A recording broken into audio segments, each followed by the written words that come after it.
Hi, Lisa. Good afternoon. Give me 1 second.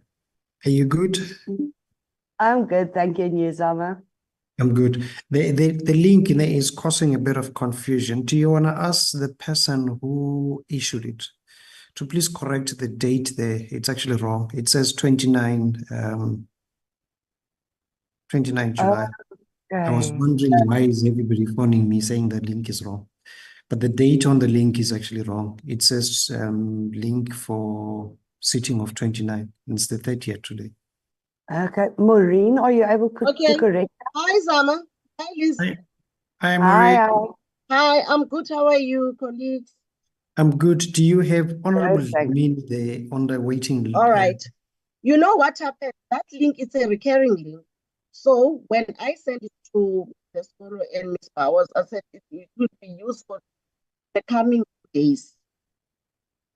So I think they should have, before they send it out, just to correct it. Okay. Corrected. Okay, Pata.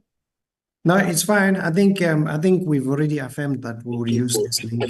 Just that when you join, it says 29.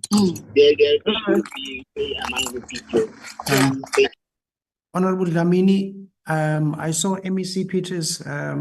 Let's see. I saw your background is looking good, Honorable Lamini. Yes, my brother, I'm sorted. Thank you very You much. sorted. Okay. All right. Yes. All right. Thank you so much, colleagues. Okay, Miss Ndulani. Selina ne, is Honorable Ndlovu. So I noticed that her gadget is still named as Selina. So if she joins, please note that it's Honorable Ndlovu, Selina, Selina. Honorable Sithole, sorry, Sylvia Sithole from Northwest. Noted. All right, sure. No, I have joined, Zama, I have joined, but I'm using Are you the using SPI. No, I'm using the email address. Okay, all right. No, that's good then. Yes, I have joined. But as I've said before, that I'm going to be in and out because I'm driving to the airport. Yes. Thank you. All right, sure.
There will now be a moment of silence or prayer or meditation.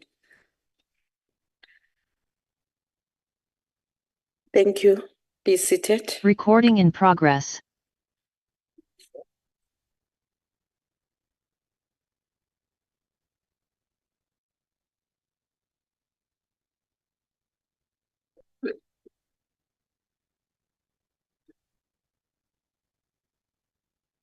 Honorable delegate, may I take this moment and remind you of the rules, in particular, sub-rule 21, 22, and 23 of Rule 103. I have been informed that there will be no notices or motions without notice. Honorable delegate, we will now proceed to the first and second orders of the order paper. The policy debate on budget vote 36, small business development, appropriation bill, and the second one being the policy debate on budget vote 39, trade, industry, and competition. I would like to request Honorable Ndabeni, Minister of Small Business Development, which will then be followed by Honorable Dau, the Minister of Trade, Industry, and Competition, to open the debate.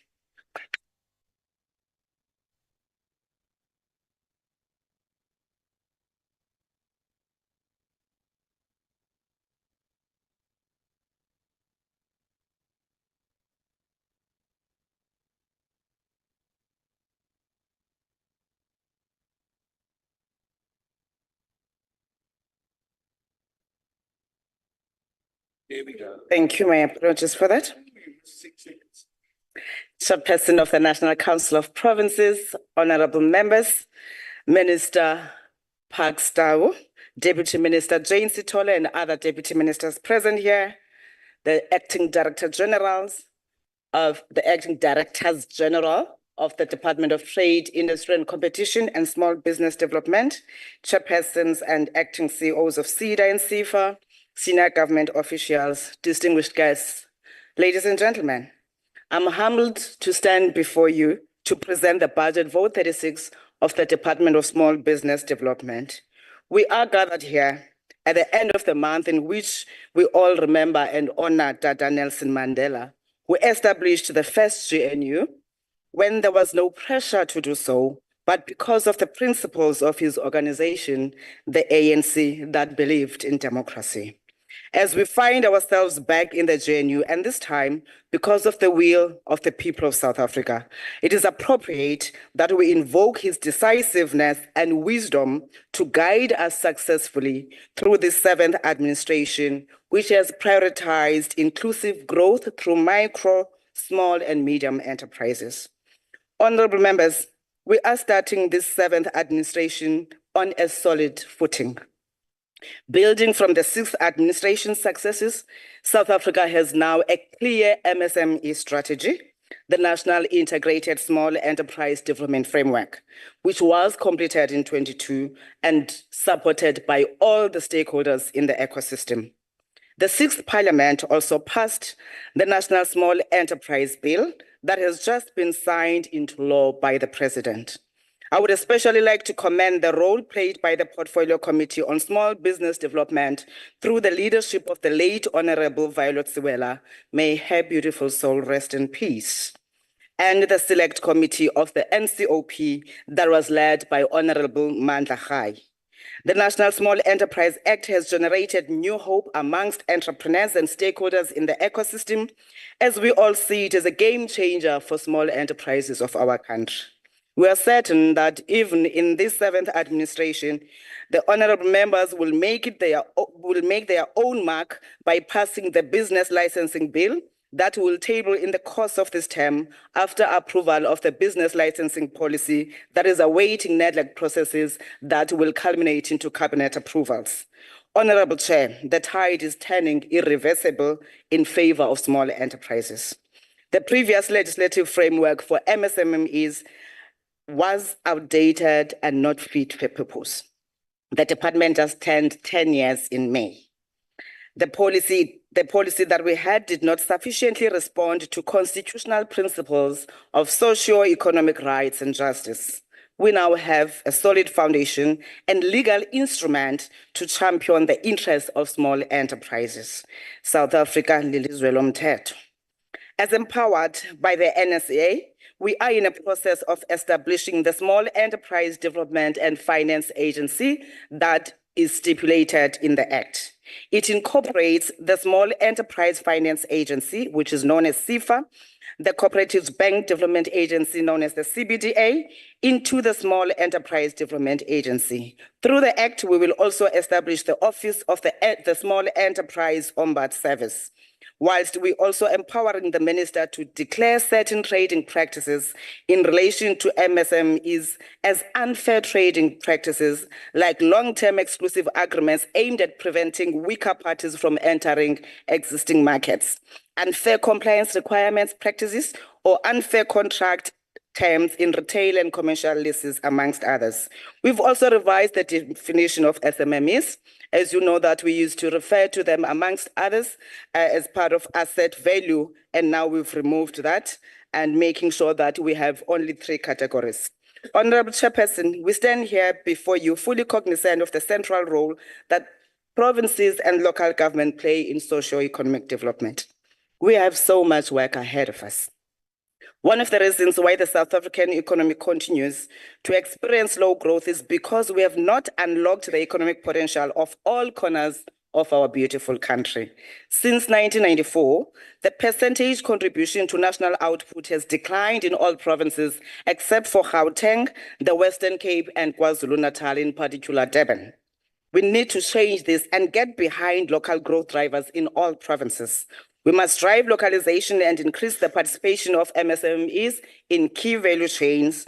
Our district ecosystem facilitation strategy, which is piloted through SEDA, is aimed specifically at aligning our SMME support as a portfolio to local growth drivers, LED strategies, and the DDM plans. We are committed to improving the ease of doing business at local level and working with provincial government on various efforts to reduce red tape. Deputy Minister Jane Sithole will talk more on this. Honorable Chairperson, access to finance remains one of the key constraints that confront small businesses and cooperatives, particularly those owned by historically disadvantaged individuals and those in the startup phase of the business life cycle. To address this, we have developed the MSME and cooperatives funding policy in order to expand access to finance and early stage investment. We'll be tabling this policy to Cabinet for approval in a month or 2. This policy is another game changer, as it also proposes the establishment of a fund of funds, which we are currently designing. We'll also continue to build on the work we have done already in the previous administration to invest more in underserved SMME and cooperatives. Now, honorable members, during the 6th administration, we managed to support about 9.68 billion rands that went to MSMEs, both in direct and wholesale lending, blended finance and grants to 378,201 small enterprises across the country, which is done through SEFA. Through SEDA, we established 110 incubators and in total provided non-financial business support to 252,942 MSMEs at a cost of 4.1 billion rands. This includes 104,595 township and rural enterprises. The breakdown by province is detailed on the written speech that is being circulated to honorable members. Honorable members, there can be no denying that despite our small budget, we are making an impact across the entire country, both with respect to financial and non-financial support. For this year, SEFA plans to disburse just under 2.16 billion rands, which will facilitate the creation of 130,000 jobs. 2.16 billion disbursements comprise fiscal transfers and SEFA's balance sheets. We will target underserved MSMEs, 40% women-owned, 30% youth-owned, 7% to people living with disabilities. Even with a little budget, we are leading on issues of economic transformation as the portfolio. In this financial year, We have made sure that we increase non-financial support, what you refer to as pre-investment and post-investment support. In those provinces, we do not have the investment pipeline to attract SIFA and other funding. Many people have been complaining that government keeps on pumping funds and businesses are failing. At the same time, small enterprises are not able to access certain funds because there's issues of compliance amongst others. And this is why we said it is high time that we pay attention in enhancing those capabilities and support that we must provide to SMMEs before they apply for funding and after they've received funding. And all of this is made to ensure that we provide or build sustainable businesses that must in turn create jobs that we so need in our country. We have also put instruments such as the Shared Economic Infrastructure Facility, which we implement in partnership with provincial and local government and the private sector. Recently, honorable members, we have completed the Mangaung Retail Hub and informal trader stalls in the Free State, in King Sabata Dalinyebo, in Dozonge Market in the Eastern Cape, Manguzi Market pressing stalls in KwaZulu-Natal, in Tloko Meat Sellers facilities in KwaMashu KZN, and the Manufacturing Supplier Park Industrial in Gauteng. This is a tiny drop in the ocean, and we intend to build more facilities in order to give dignity to our people when they trade, so that the honorable members and their families themselves can see it important to go and eat and buy from those products produced by the MSMEs of our country. In May this year, we launched the Light Industrial Hub project in Bergville in KwaZulu-Natal. Work is continuing to ensure completion of the Northwest Development Corporation's Mahikeng Trade Market project. These projects will go a long way in easing the cost and burden of doing business for many micro enterprises in townships and rural areas. This year, we've set aside about 200 million rands that we're going to be spending on these product markets and the shared economic infrastructure that I spoke about. We'll also support MSMEs and cooperatives access markets, which we know are very concentrated with high barriers of entry. Here we'll support SMMEs access export markets, especially targeting new opportunities that are presented by BRICS and the Africa Continental Free Trade Agreement markets. We will also be ramping up our support to SMME suppliers, both to leverage the new Public Procurement Act, as well as enterprise supplier development programs of large, big corporates. To enable this, we have allocated an amount of 266 million directly from our coffers outside what the entities provide in order to beef up capacity to manufacture by those small businesses. We have partnered with Proudly SA in order to make sure that we encourage our people to buy locally and expose their products to the various potential consumers. We're also focusing on enabling township and rural enterprises to service local market demand. This year, we have put aside 344 million rands for the Township and Rural Enterprise Program, which will go on the lending side. 255 million goes to Asset Assist, which is a support that is non-financial that provides equipment to SMMEs that make around 3 million rands a year. 45 million rands will go to support general dealers as we seek to reclaim the township and rural economies. Our people must produce, buy, and service their communities in order to have the rand circulated amongst themselves. Ladies and gentlemen, I plead with all of you, let's buy local. Honorable Chair, as I move to wrap up, let me table our budget of 2.437 billion rands. This budget is primarily directed towards transfers and subsidies, which account for 83.5% of the budget. It doesn't go to our staff. It doesn't come to us. It goes directly for transfers for both provision of non-financial support and financial support to the SMMEs. As the department, we manage only 478 million rands, which accounts for 19.6% of the total budget. This budget has been cut in line with the government's broader cost containment measures, but we have tried as much as possible to ensure outputs are not affected. This is evident in our big targets for the year. The 50,000 competitive SMMEs that we seek to support, 10,000 youth startups, and 30,000 township and rural enterprises. Working together with provinces and municipalities, we will be unwavering in our commitment to make small enterprises the engine of economic growth and job creation. As government, we cannot do this alone. and will be entering into strategic partnerships with key ecosystem players, including our big brother, the Department of Trade, Industry and Competition. We'll also be ramping up our capacity and capabilities as the portfolio, and will automate business processes to achieve efficiencies and scale. Many entrepreneurs have complained that we take too long to respond as they apply for financing from the state-owned entities, the DFIs, even ours as NEF, as STIFA. They complain that we will take 18 months to respond and tell them whether it's approved or not. And this is what has led to us to say, part of building a capable state ensures that we automate processes to make things easier and therefore to be able to provide efficient service that the SMMEs desperately need in our country.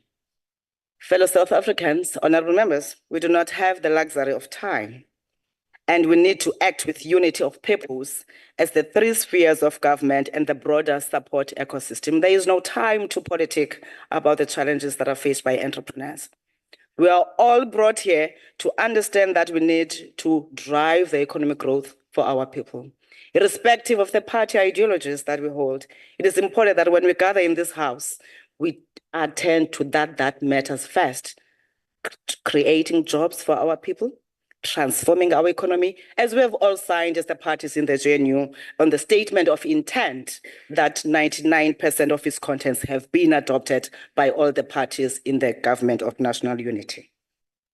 Now, as Dada Mandela once said, the time has come to affirm and celebrate the decisions that the people have taken to put in place a national leadership collective that will take our country into the new millennium.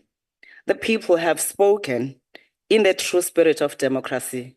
Let us not fail them and make sure that enterprises thrive and South Africa gets the jobs it desires. Thank you, Madam Chair.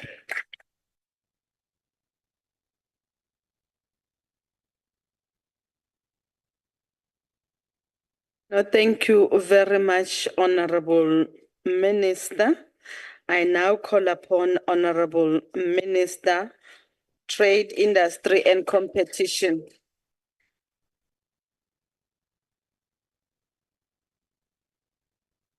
Thank you very much to the chairperson of the National Council of Provinces, Minister Ndabeni Abrams, Deputy Ministers here present, honorable members, the acting directors general and senior officials of the departments, distinguished guests, ladies and gentlemen, greetings to you all.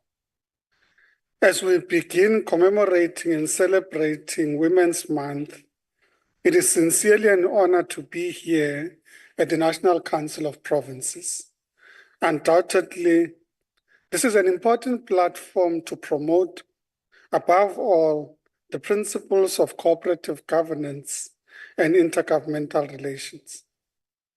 As the Department of Trade, Industry and Competition, we are focused on realizing the objectives of the Government of National Unity. These objectives revolve around achieving inclusive growth to demonstrably meet the expectations of all of our citizens. To meet these objectives, as a ministry, we are today tabling a budget vote of bold, transformative actions. Chairperson, we have to work together to find each other. All three spheres of government and the private sector will have to plan and implement together. By the end of August 2024, we will convene a MINMEC in the spirit of cooperative governance to coordinate government's economic and transformation programs.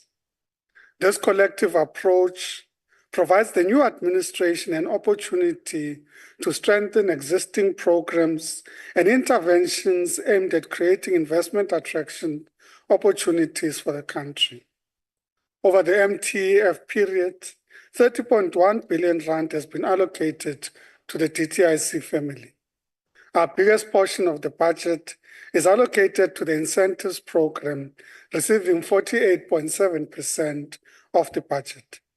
This is followed by the sector program and transformation and competition, receiving almost 30% of the budget. Alone, we will not achieve our desired impact as allowed, or rather as outlined in the National Development Plan. Therefore, we call upon all sectors of society to partner with us. To this effect, we will use our budget to leverage existing resources, initiatives, and programs that will help the country to move forward. Now, talking on expanding and improving South African exports. Today, we convened a press conference to present some of the major outcomes emanating from two international engagements that we, as the DTI family, have participated in recently, namely the 21st AGOA Forum in Washington, D.C., and the 14th BRICS Plus Trade Ministers meeting in Moscow, Russia. At the AGOA Forum, the DTIC family was supported by a diverse South African delegation who engaged with the United States stakeholders with a view to strengthen trade and investment relations. Our mission was undertaken guided by the GNU Statement of Intent that outlines the key priorities for the 7th administration with a focus on achieving rapid, inclusive, and sustainable economic growth. Our key message was to reset and create partnerships with an emphasis on industrialization, building a capable state, and job creation. As the DTIC family, we regard the AGOA Forum as a crucial engagement reinforcing the strong economic ties between South Africa and the United States and our African continent. Both the AGOA Forum and the BRICS Plus Trade Ministers meeting were fundamental in advancing international trade relations and economic cooperation. The outcomes emanating from the BRICS Plus meeting included, among others, 1, the need for coordinated multilateral action on climate change and expressed concerns about unilateral measures like the Carbon Border Adjustment Mechanisms, or CBAM, impacting developing countries. Furthermore, they agreed to ensure climate measures respect WTO commitments and resist discriminatory practices. 2, the potential of e-commerce to enhance market access and economic growth with calls for developing international rules and standards to address challenges such as cross-border taxation and data piracy. And 3, the role of special economic zones in driving economic growth and investment was discussed with a commitment to shared best practices.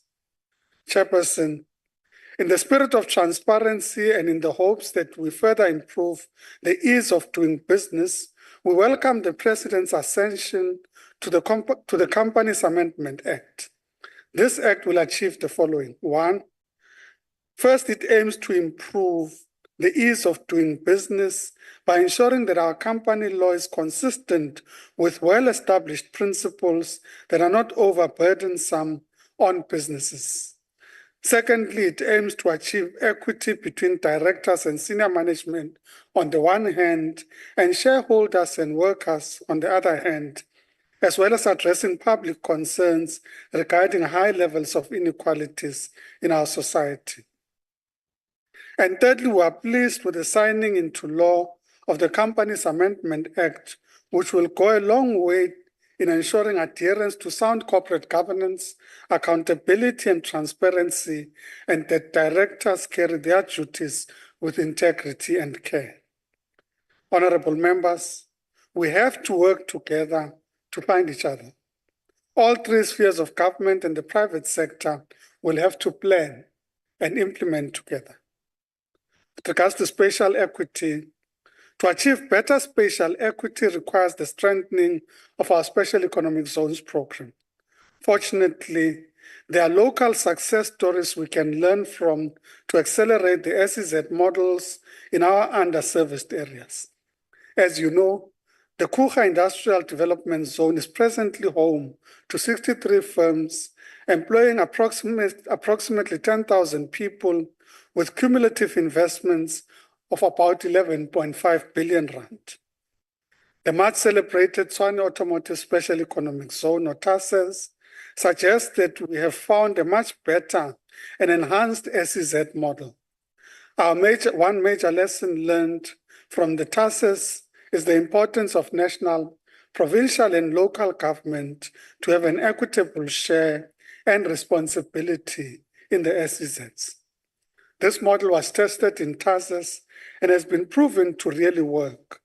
National government providing funding for the top structures, and the provinces and metro supported the bulk infrastructure investments. This model will now be rolled out more widely as we consider SEZ existing and new applications, and these are the Nkomazi SEZ in Mpumalanga, Honorable Chairperson of the House, the Bojanala SEZ in the Northwest, the Fetakho-Mutubatse SEZ in Limpopo, and the Namakwa SEZ in the Northern Cape. This is an example of the district development model at work. Honorable Chairperson, transformation remains a key imperative as required by our Constitution, and the DTIC family will continue to guide and monitor BBBEE progress to ensure that designated groups benefit directly from South Africa's growing economy.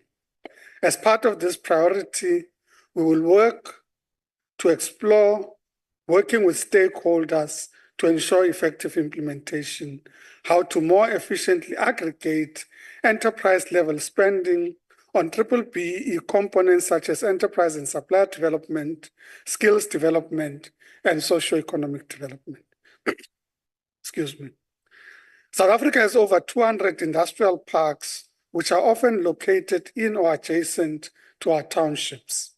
Many of these industrial parks provide jobs and incomes to people from the surrounding townships. If we were to unshackle our township entrepreneurs, then fixing South Africa's industrial parks is an essential policy intervention.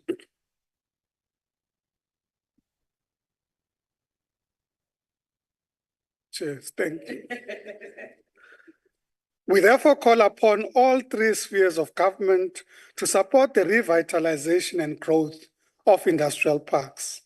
We also call upon the three spheres of government to improve operations and facilities, including through encouraging private sector participation.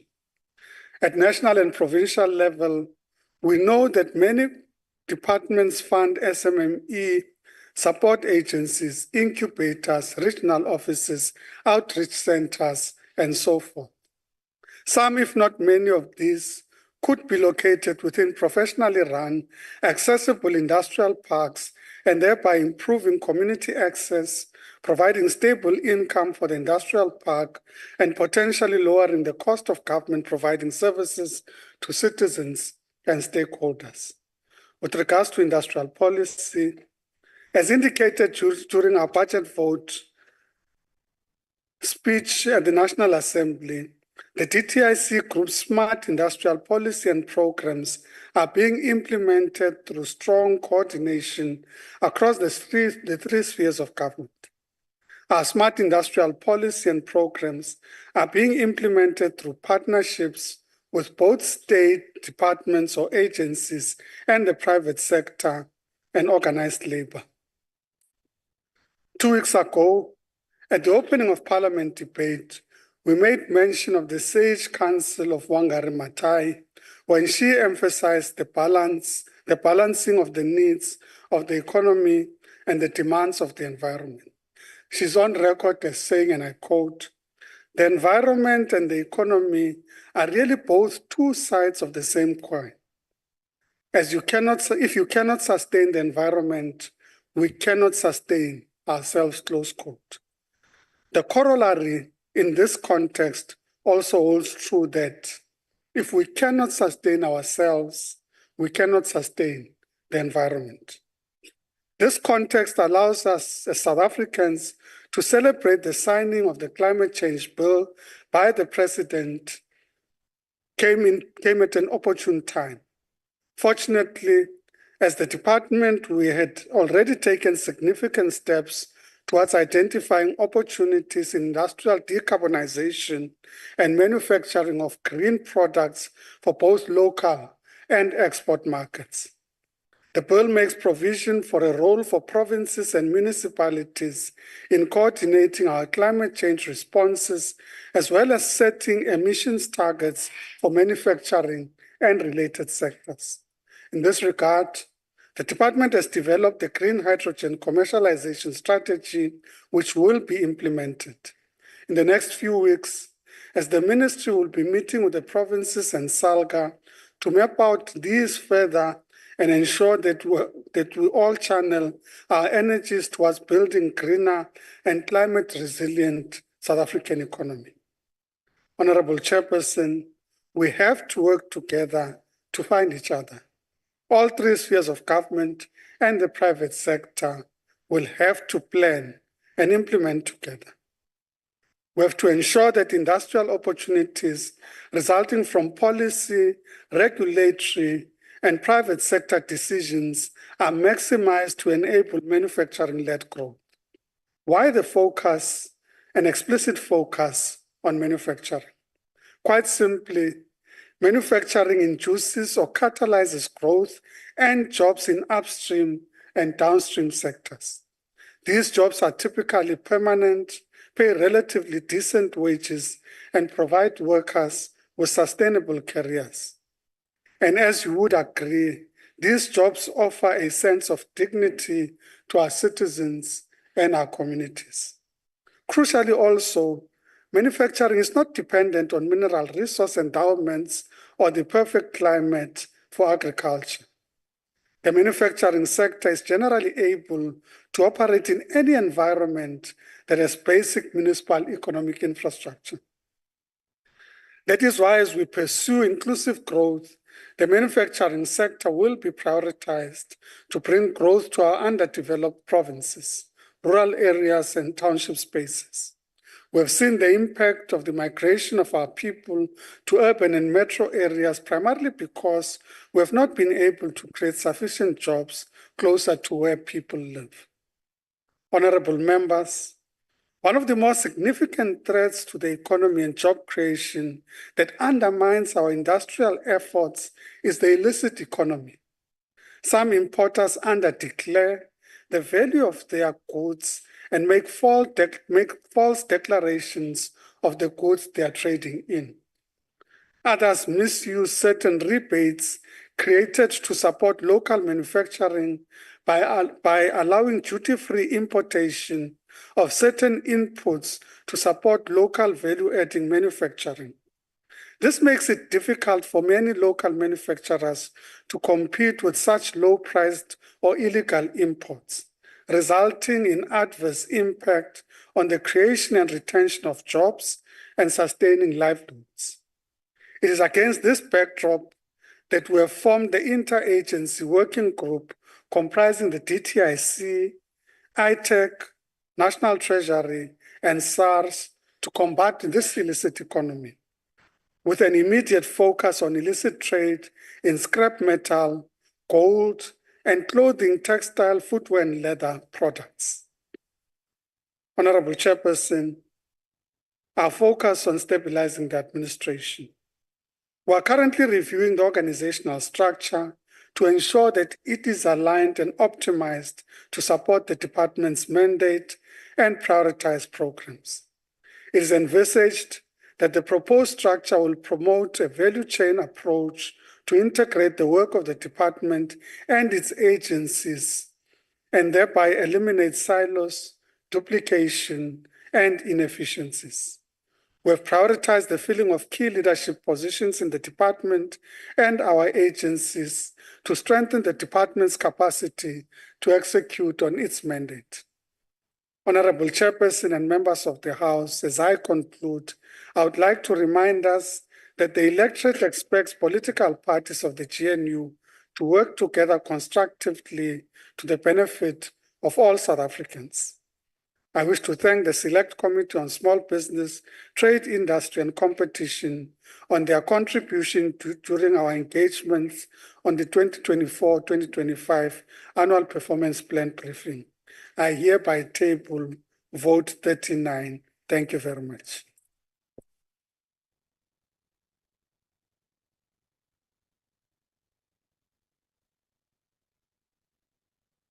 Thank you very much, Honorable Minister.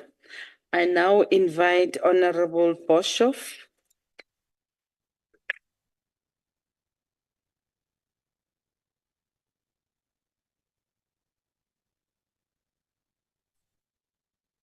Honourable Chair, Honourable Ministers and DMs, fellow South Africans and all other protocol observed. I'm deeply honoured as the newly elected chairperson of the Economic and Trade Cluster to present the 24-25 APP and estimates of expenditures of the Department of Trade, Industry and Competition, as well as that of Small Business Development, and this all under a new political dispensation, namely the GNU. Afford me the opportunity to congratulate the respective ministers and their deputies on their election to these very important portfolios. I would also like to take this opportunity to acknowledge the staff of this committee for the work they do and for the assistance given to me. Chairperson, I further note that the priorities in this APP I am presenting are based on the previous administration and that we must in the near future work on priorities based on the Government of National Unity. The DTIC's mission is to promote structural transformation towards dynamic, industrial, and globally competitive economy. This department's main objective will be to create a thriving economy that benefits all South Africans from all races and backgrounds through inclusive and sustainable industrial development. At our recent Select Committee meeting, Minister Tar stated that he and his department are focused on accelerating the implementation of the industrial policy and economic transformation. This, Honourable Minister, is welcomed, as it will assist in fostering foreign investment to help grow the economy. The 5th and 6th Government Administration's Economic Policy Strategy documents highlighted that persistent structural constraints remain a challenge. It is advanced that economic policy reforms need to be implemented faster in order to create necessary jobs and encourage investment over the medium term. The DTIC's work is organized into 9 programs, which focus on economic research, industrial sectors, investments, incentives, regulation, transformation and competition, international trade, export and administration. Furthermore, this department is responsible for 17 entities and 45 pieces of legislation, covering a substantial part of South Africa's economic policy landscape. The department has further identified economic opportunities, which include the following: the implementation of the Economic Reconstruction and Recovery Program and structural reforms such as private sector electricity generation, third-party access to rail networks, red tape removal on licensing and approvals, e-visa scaling up, spectrum digital access and reduced data costs, and new mining rights, to name but a few. Infrastructure delivery supported by effective project preparation and blended innovative financing models, multilateral structures such as the BRICS, who provide opportunities for expansion of trade, investment, and industrialization.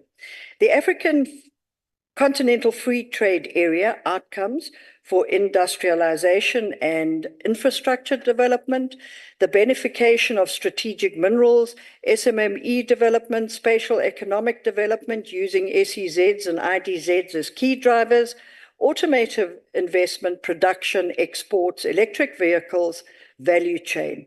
South Africa's music industry, making up the bulk of sub-Saharan Africa's revenue growth on streaming platforms.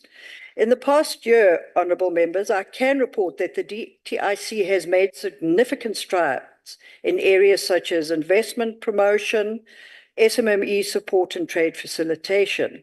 The strategic objectives for 2024-25 financial year is to review and accelerate implementation of industrialization policy and strategy that promotes jobs and rising incomes, transformation that builds an inclusive economy, building a capable state to build greater capacity and to ensure national objectives are achieved through the ability to plan and develop strategies.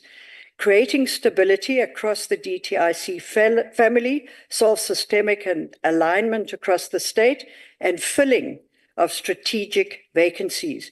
At the top of the agenda are the following, which are aimed at combining economic growth with transformation, growing employment with the creation of a conducive environment for jobs, boosting local production, growing exports and expanding African trade, increasing investment, and establishing a more reliable and low-cost energy system while greening the economy overall.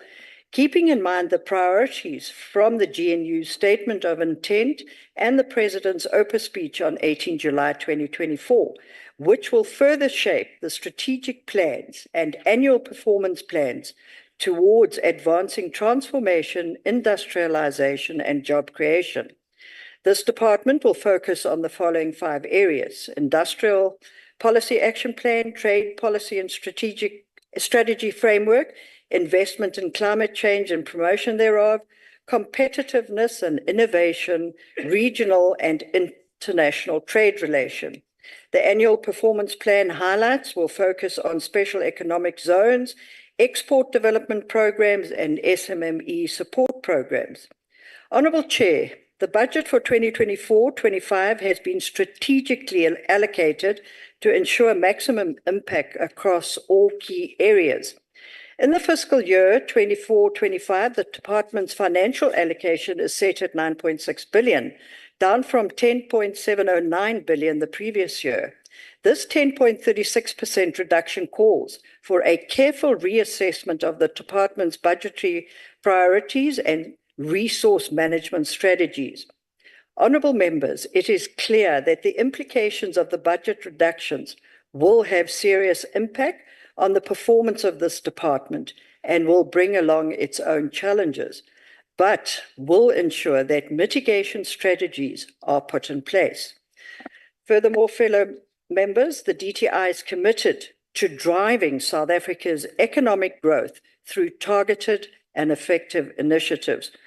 Honourable Chair, afford me the opportunity to table the APP and estimates of expenditures for 2024-25 for Vote 36 Small Business Development.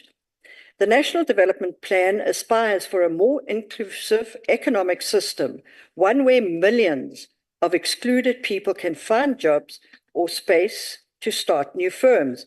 The NDP envisages that the economy will create approximately 11 million additional jobs between 2010 and 2030. In this regard, the vision has identified that small and expanding firms will be able to create 90% or 9.9 million of those jobs under the assumption that the economy grows by 5% on average. In pursuit of this inclusive growth path, the Department of Small Business Development must assume a leading and coordinating role across the broader small, medium, micro enterprises support ecosystem. The APP indicates that 23-24 financial year, the department processed the National Small Enterprise Amendment Bill through Parliament, and the subsequent signing into law of this bill by the President is welcome and will undoubtedly lead to the establishment of the Office of the Small Enterprise Ombuds to assist in tackling non-payment and unfair practices against SMMEs and cooperatives.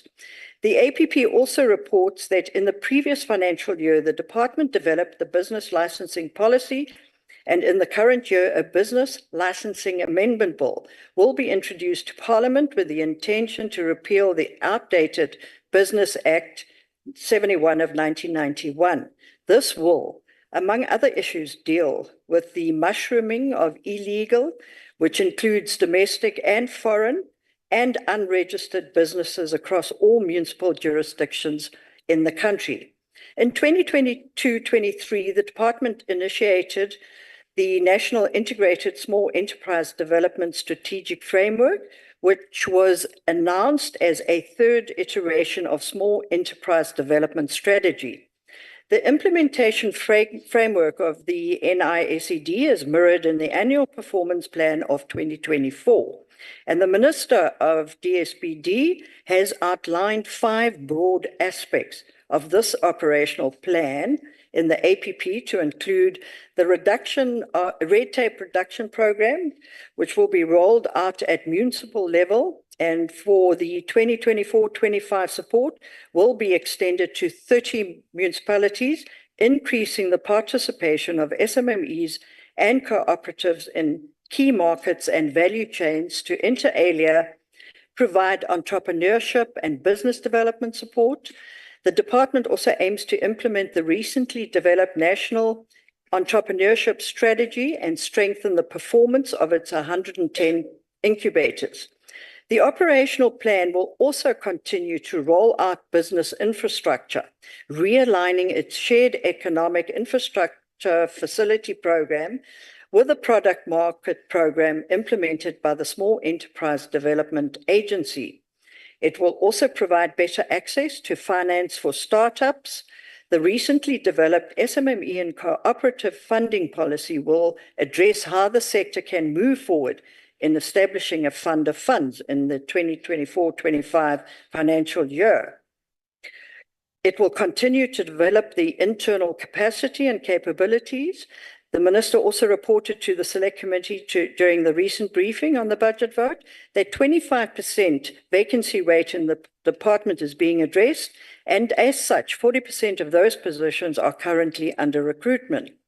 Honourable Chair, the budget for 2024-25 is 2.4 billion, down by 3.7, and in real terms, it is much higher, namely 8%. The budget of 2.4 billion will be spent as follows: administration 169.6 million, sector policy and research 60.9 million, integrated cooperatives and micro integrated development 202 million, and enterprise development, innovation and entrepreneurship, which is made up of sub-programs with a budget of 2 billion. Various priorities are in place, which inter alia include the following: the National Integrated Small Enterprise Development Strategic Framework, cooperative strategy and informal economy, policy and legislation to create an enabling environment for SMMEs and co-ops with various programs, township and rural revitalization policy framework, which speaks to the township and rural entrepreneurship program, which will be done in collaboration with COCTA, DTIC, National Treasury, Provincial Economic Development Departments, and selected municipalities. Addressing the localization policy framework and the implementation program on SMMEs and cooperatives, the creation of one-stop shop and digital support towards SMMEs and cooperatives, and this will be validated by the envisaged to be established Small Enterprise Development Finance Agency. Facilitate an increase in the number of competitive small businesses with a focus on township and rural economies, and the department will put in place interventions that will prioritize women, youth, and persons with disabilities to ensure a minimum target of 40% for women, 30% for youth, and 7% for people without disabilities. That is commended, Minister. In closing, Honourable Ministers and Deputy Ministers of both these departments, as Chair of this committee, I wish to extend my hand, together with that of the honourable members of these two committees, to you, to work as a collective in ensuring we build South Africa into a vibrant economy and a capable and ethical state. We look forward to seeing bold, decisive action taking place to address the critical challenges faced by all our sectors clustered under this committee. We have, following the 29 May election results, been entrusted with a duty to save this country under the newly elected GNU. And together, Honourable Ministers and Deputy Ministers, we can work and will work towards executing this mandate. Thank you, Chair.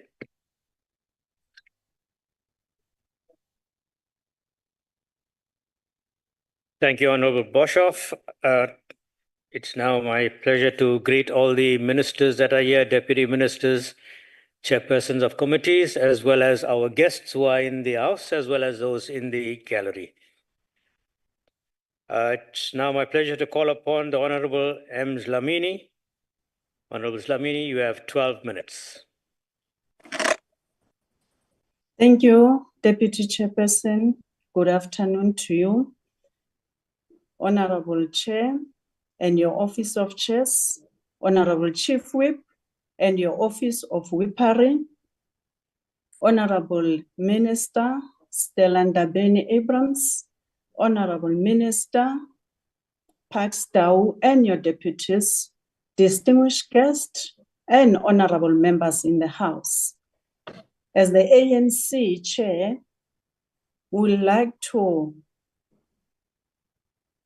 adopt this report of the debate on the budget vote 36 of small business. We are supporting this budget, Chair, based on the following observation. A sizable portion of the workforce in South Africa are employed by small businesses. However, Chair, the country's formal employment rate, it is still lower than that of the Organization for Economic Cooperation and Development member states, which is between 60 and 70%. According to State South Africa 2023 Chair, the breakdown indicated that the turnover by business size, small businesses generated 2.3 trillion, which is the 22% of 10.5 trillion total formal businesses turnover. Approximately, Chair, the 68% of total turnover comes from the larger business in the economy, while the remaining 10% is generated through medium-sized businesses. It is based on this, Chair, we further make the following observation and appreciation that the department is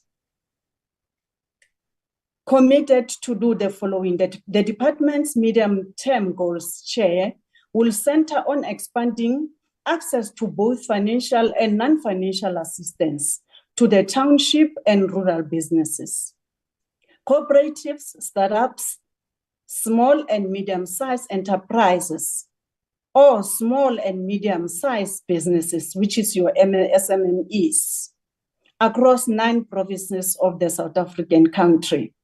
This also speaks to the mandate of improving, Chair, cooperatives to the international market prospects, renovating or constructing authorized businesses, infrastructure for SMMEs to advance the standards of informal and micro enterprise support systems for informal businesses development initiative. This was also emphasized by the minister, which we appreciate, Chair, as the ANC.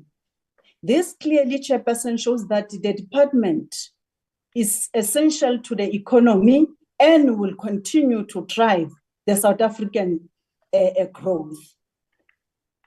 It is based on this, Chair, as the ANC has a confidence that the budget allocated or planned, budgeted for this department for the current financial year will assist in achieving the priorities of the departments as indicated by the minister.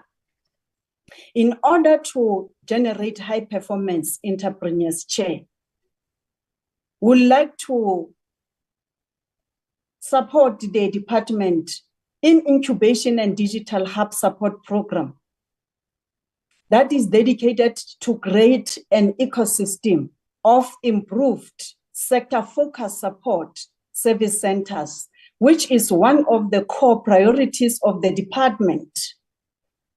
This will be done, Chair, by assisting already existing incubation centers and digital hubs to help businesses to grow by expanding and introducing them to the refueled support offerings that will enable a variety of programs derived from already existing incubation support programs, packaged together to help business reach their full potential through partnership, Chair.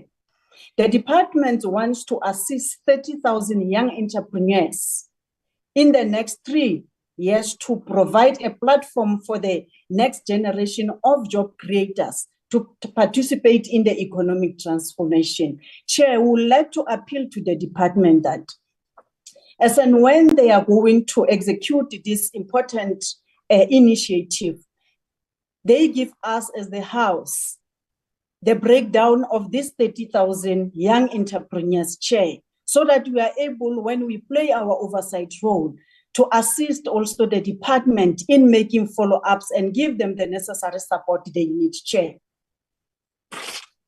Chairperson, the Department of Small Business Development will put the SMMEs and cooperatives funding policy into effect. This minister also emphasized to hasten the accomplishment of game changer force goal, Chair. The introduction of specific funding instruments connected to the business development life cycle, such as the microfinance intermediary program, will be necessary to accomplish this game-changing initiative.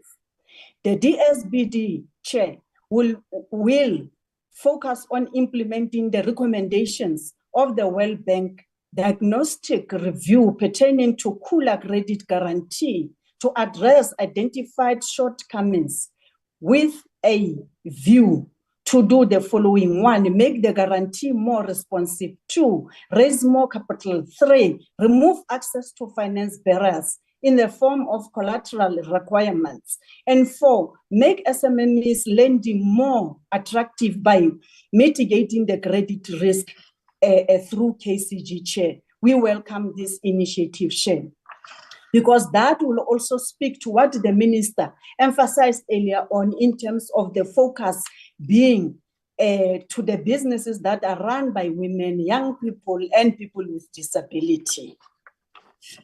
Chair, through various partnerships formed, 2,500 spaza shop and general dealers, where the majority of whom are situated in rural areas, will receive training for business development support. The agency has allocated funds from the National Skills Fund to support the costs associated with this initiative. Chair, we really appreciate this initiative. However, we want to raise the concern, Chair, that in this space of spaza shop, Chair, it is predominantly occupied by foreign nationals. And that, Chair, is befitting the good and progressive initiatives that the department will be coming up with. We are appealing to the department that as and when we are going to pass the bills and talk the synergy between the 3 departments, which is your Home Affairs, small business, and local government, we ensure that, Chair, the plight of our SMMEs in the country will be realized, Chair. We are not against the foreign nationals trading in our country. However, Chair, the plight of our people has to be at the forefront of our agenda at all material time, Chair.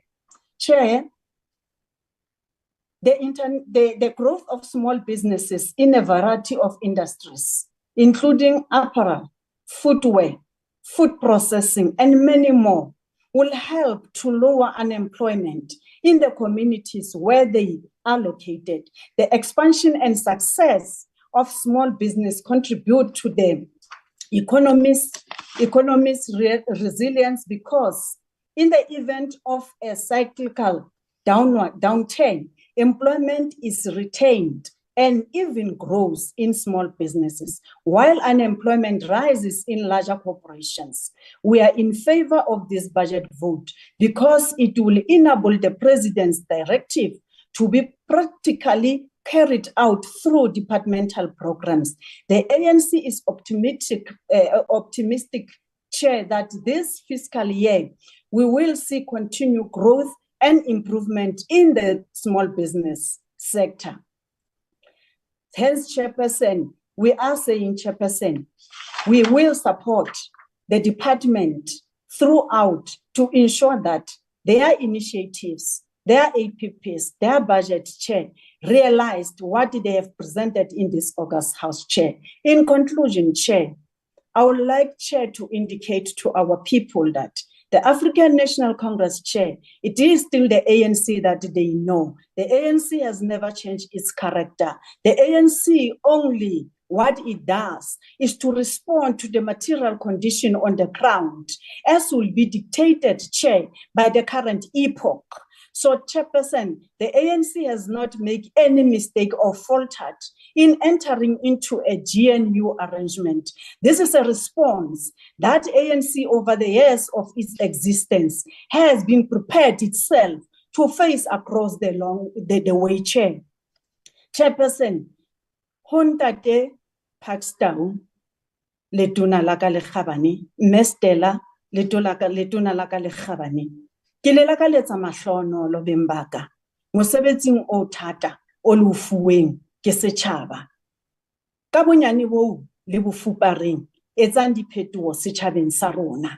Setjhaba sa rona ha sena mang kapo mang eo se mo tshepileng, se tshepile rona re le barongwa kaofela ba dutseng ka hara ntlo ena e hlomphehileng bembaka. Ke ka hona ke reng ho lona, if life gives you lemon, make lemonade.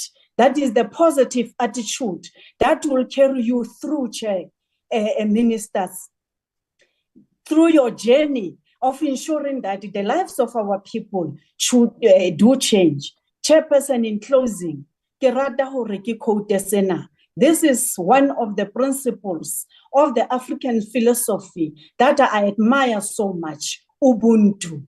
I am because we are. I can only be a person through others. This is what has carried the African National Congress throughout its existence of over 100 years. Ke a o leboha motsamaisi wa dipuisano le lekgotla la hao le hlomphileng. Dibui tsohle tse tla latela e bang le letsatsi le monate ke lebohile haholo ntate. Thank you.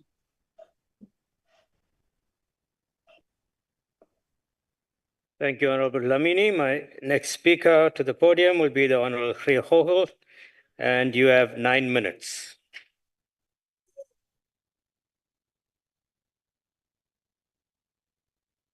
I must change Madam to Mr. Chairperson, Honourable Minister, Honourable Members, fellow South Africans, good afternoon. To Honourable Dlamini, I'll bring the ice next time when you bring the lemonade to the House. I'll be waiting for you.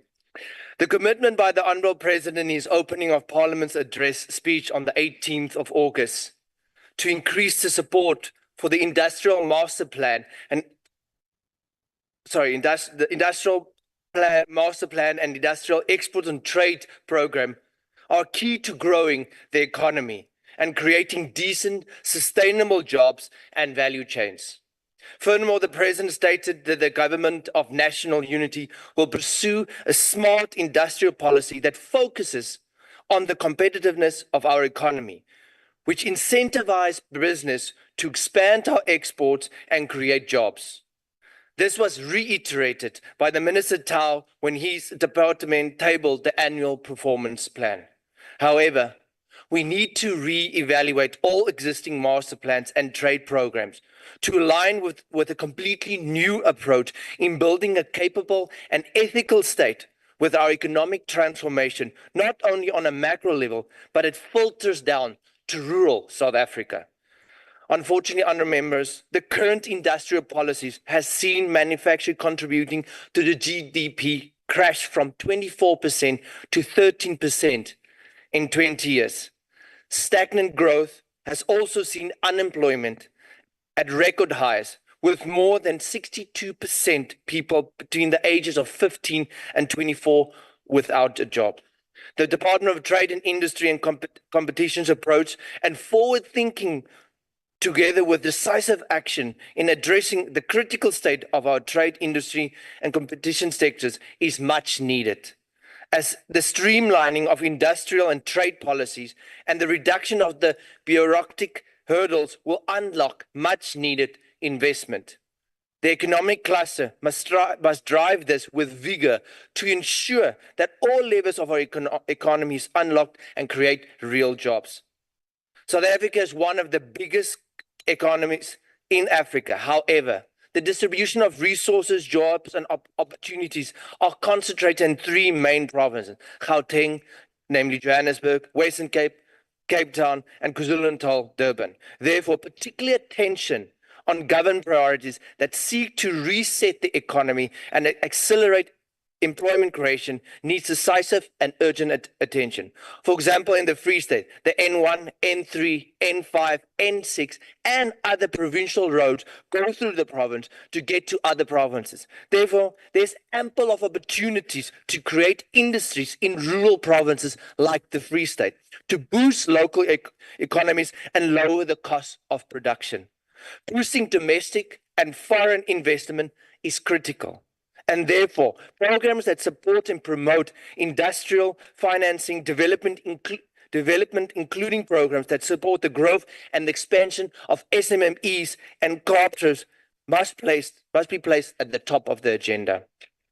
Minister, we must address our trade deficit with our BRICS counterparts. The increased imports, particularly manufactured imports from BRICS, remains 4 times greater of exports on average. If we do not properly benefit from this relationship, it needs to improve intra-BRICS trade. Government needs to enhance its engagement with its BRICS counterparts. We must then continue to strengthen trade relations with our other traditional trading partners, which includes the US and the EU. We must look towards opportunities in Asia and other global South economies. A positive is that our export to Africa continues to dominate. We trust that the implementation of the African continental free trade area grows to improve beyond the sub-Saharan African economies. Honourable Ministers and Deputy Ministers, I do not want to dampen any enthusiasm, but looking at our rail network, which once was the backbone of trade logistics, see, there my English runs out again, sorry, to shambles, in counterproductive. Close to 24 billion in iron ore and coal trade has been forfeited due to the persistent trade inefficiencies. South Africa's ports are in shambles as well. Our busiest ports, Cape Town, Durban, Gqeberha, have been ranked amongst the world's worst performing container ports, according to the World Bank recent 2023 forwards, which said that the delays at the ports are directed to the directed cost of. Rephrase. The South African Association of Freight Forwarders said that the delays in ports had a direct cost to the South African economy of 98 million a day. All indications are that South Africa's citrus export challenges will continue in 2024. This industry has saw a decrease in exports of 12.2% year to year from 22.6 million tons in 2022 to 2.3 tons in 2023. According to the South African Citrus Growers Association, the main contributor being logistical problems, such as our ports being able to facilitate storage and transport logistics. Minister, we need to see you engaging with the Minister of Transport and with Transport National Port Authority to look into means to addressing this. Another huge barrier emanating from this department are the frivolous regulations, statutory requirements, and extremely punitive tax implications, which businesses and SMSEs are confronted with. Failure to comply with them put businesses at risk and have a negative impact on job creation. Minister, you have the power to reverse this restrictive policies of your predecessor, and we urge you to do this with haste. Honourable Chairperson, the Department of Trade, Industry and Competition has no option but to act as the catalyst that holds together the economic minister to ensure the establishment of a cohesive and coherent framework. In closing, The Committee on Trade, Industry, Competition, Small Businesses, Development, Tourism, Employment and Labour in the 6th Parliament recognized that cities and regions are the engines for economic growth and job creation. Cities, towns, including rural, mining and small towns need coordinated infrastructure investments, both with regard to social and economic infrastructure. It is therefore imperative that the new Government of National Unity enhances the efficiency of infrastructure spending across 3 spheres of government. Strategic and financial support should be solicited from national and provincial government, as well as investments from the private sector to support regional economic development. Another very important request from this committee in the 6th Parliament was that efforts be made by government to create a conducive environment for private sector confidence in the economy and sustainable development that support inclusive economic outcomes. In conclusion, Minister, this department will not succeed if we keep on working in silos. Through proper legislation to grow industries, we cannot transport the goods and we are unable to connect to international markets. For this department to be the driving force of creating a holistic plan, we need to ensure that other departments incorporate it in their APP and understand that the role that they're playing in ensuring the goals of the GNU is reached. I thank you.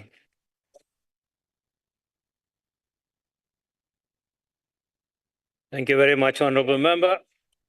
Now I call upon the MEC for Economic Development, Environmental Affairs and Tourism from the Eastern Cape, the Honourable N.N. Peters, who is also on the virtual platform. Honourable Peters, you have 10 minutes. Thank you, Honourable Chairperson. Good afternoon to you, Honourable MEC, you Honourable Ministers, Minister Ndabeni, Abrams and Minister Tawin, Deputy Ministers, MECs that are in the platform and the honourable members of this august house. Good afternoon to everybody. Honourable Chairperson, both budget votes bear witness to the challenges confronting the country's overall economic growth trajectory. Many industries are challenged by microeconomic challenges.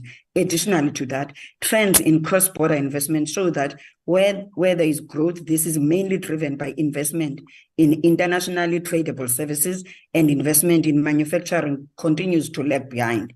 Manufacturing has followed a flat trajectory over the past 2 decades and a negative growth trajectory post the COVID-19 pandemic. Whilst 2023 saw a slight rebound in the manufacturing sector, it remains to be seen whether this will signal structural recovery in the long term. The growth in the services sector, however, presents an opportunity for investment promotion agencies such as the SEZs to revise their targeting strategies and ensure optimization of related services investment opportunities. The construction and manufacturing sectors are 2 of the hardest hit sectors in this regard. And within manufacturing, we are aware of the recent announcements by Mercedes-Benz South Africa relating to the realignment of their operations, which will see the organization move from 3 shifts to 2 shifts. As a result, there will be a loss of about 7 jobs in the province. Our efforts, Honourable Chairperson, continue to be undermined by post-COVID-19 impact on global economy and its aftermath on our industrial sectors, in particular the automotive and manufacturing sectors. The effects of geopolitics resulting in global supply chains disruption, sharp rises in commodity and food prices, and higher international interest rates. Equally, the province will have to manage the transition to the 4th industrial revolution and the rise of artificial intelligence that is projected to fundamentally transform not only the future of work, but aspects of society. Taken together, the global and domestic future remains deeply uncertain. All these factors are mandating the province to embrace agility and adaptability to the ever-changing economic environment. On the Department of Small Business Development, The National Small Enterprise Amendment Act is appreciated, more especially the establishment of Small Enterprise Development Finance Agency, that is the amalgamation of SEDA and CIFA, and the Cooperative Banks Development Agency, which streamlines the support to small enterprises. The newly enacted Public Procurement Act will go a long way in creating a single framework that regulates public procurement. It will further enhance and enable the Buy Eastern Cape campaign as articulated in the Provincial LED procurement framework. During this term, the LED procurement framework will be reviewed to be in alignment with the Public Procurement Act and further cascaded to municipalities and public entities. Also, the Township and Rural Entrepreneurship Program will also be implemented at scale enabled by this legislation. At the provincial level, we have developed the Provincial Informal Business Strategy aligned to national strategy. The strategy enables purchasing of equipment, production inputs, and stock for the deserving micro and informal enterprises. It also complements the township and rural enterprises by DSPD and small town, township, and rural entrepreneurship support program by ECDC. Furthermore, we have developed and are implementing the provincial SMME strategy that is aligned to national integrated small enterprise development. We are also in the implementing and supporting and strengthening the enterprise development ecosystem aligned with the district development model. This will be made possible through the reviewed MOU with DSPD in the 7th administration. Our partnership with DSPD expand to reach the local government and underserved communities for the red tape reduction awareness campaign to address the rampant red tape issues. As the department, we have prioritized development and hosting of the provincial SMME portal that is aligned to the national initiative to ensure an updated SMME database for coordinated support, information sharing, and rollout of awareness programs. This portal will cover all SMMEs across all economic sectors. Lastly, we are looking forward to enhance our cooperative support program that is funded through Mvaba Fund, working with the SPD, newly established Small Enterprise Development Finance Agency. On budget vote 39, that is trade, industry, and competition, as the province as the Eastern Cape were home to 5 automotive original equipment manufacturers and a variety of non-automotive companies is affected by the vulnerability of supply chains as well as the distressed economy. This has impacted negatively on job retention and job creation efforts in the province. Some of the strategic interventions that are being lobbied across government sectors include the efficiency and effectiveness of the ports, largest cost drivers for manufacturing sectors due to the distance to markets, the ease of importing low-cost manufactured goods, which have a direct impact on localization efforts by all SEZs and other critical stakeholders, and also subdued support and infrastructure investment on state-owned industrial parks. It is important now more than ever, Honorable Chairperson, that renewed focus should be on national policy to improve the retention, stabilization, and growth of manufacturing sector and related subsectors. We welcome the commitment for the review of the National Industrialization Policy Framework, as the province was determined to support and enable our industrialists to benefit and play a meaningful role under the Black Industrialist Program. Also on trade and investment attraction, Chair, as the province will continue partnering with DTIC on international missions focusing on business to business and investment platforms.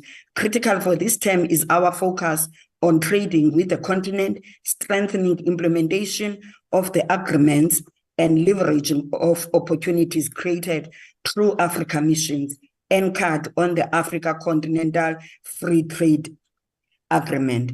On high-value service sectors, Honorable Chairperson, the province, working with Business Process Outsourcing South Africa, welcomed 2 new operators, namely Outworks and Teleperformance, who have opened operations in Gqeberha. Furthermore, this was also followed by the expansion of Discovery Health Services located at the Gukha SEZ. This labor-intensive sector is critical for creating more jobs, especially for youth in our province. Lastly, we're looking forward to ministers' meetings with MECs. This platform would strengthen our efforts as the different provinces in sharing best practices and integrating our efforts for inclusive economic growth, employment creation, and poverty eradication. And we are saying as the Eastern Cape, we do not want to waste time as we are meeting this month, this important month in the calendar of South Africa, Inyanga Katatu Mandela. I want to close by quoting Utatu Nelson Mandela, open quotes, when he said, "We must use time wisely and forever realize that the time is always ripe to do right," close quote. This is the time to do right, and this time is ripe for doing right. And lastly, Chair, as the Eastern Cape, we support the budget vote 36 and budget vote 39. Thank you. Thank you very much, Deputy, the MEC in the Eastern Cape. I now have the pleasure to call upon the Deputy Minister of Trade and Industry and Competitions, the Honorable A. Whitfield. Honorable Deputy Minister, you have 10 minutes. Thank you, Chairperson. Honorable members, Minister Tau, Minister Ndabeni Abrams, Deputy Minister Godlimpi, and Deputy Minister Sitole, Directors General and senior officials of both departments, good afternoon.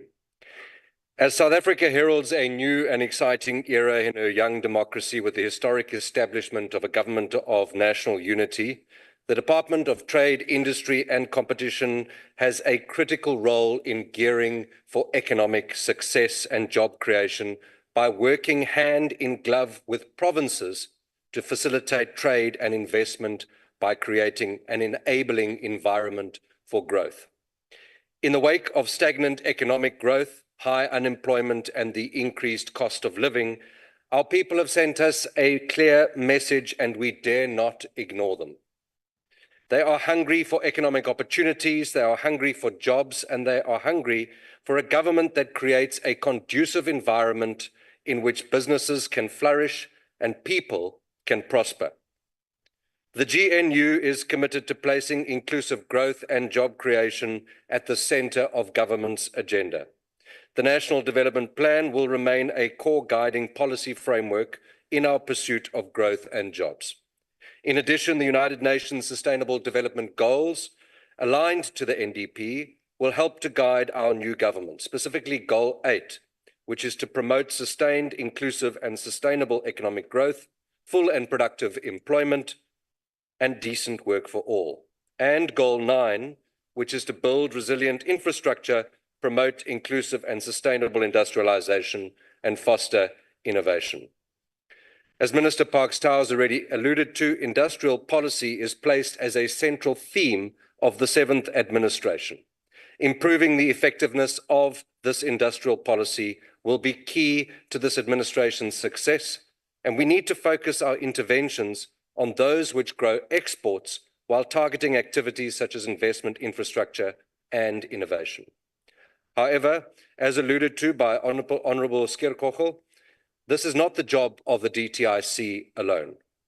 In the spirit of working together outlined by the Minister, our department will be bold in developing a more transversal relationship between key partners and moving away from the silos that are holding us back. By investing in safety and security, building and maintaining infrastructure such as our ports, and ensuring quality education and training for citizens, South Africa's competitiveness will be improved, which will assist in making our exports more competitive in global markets. I would add that we need to strengthen key economic agencies and entities in our provinces in order to unlock their full potential to deliver the growth we need to create jobs. To succeed, it is also critical that we partner with the private sector to unlock deep pools of capital and benefit from their expertise and ensure strong investment inflows into our economy.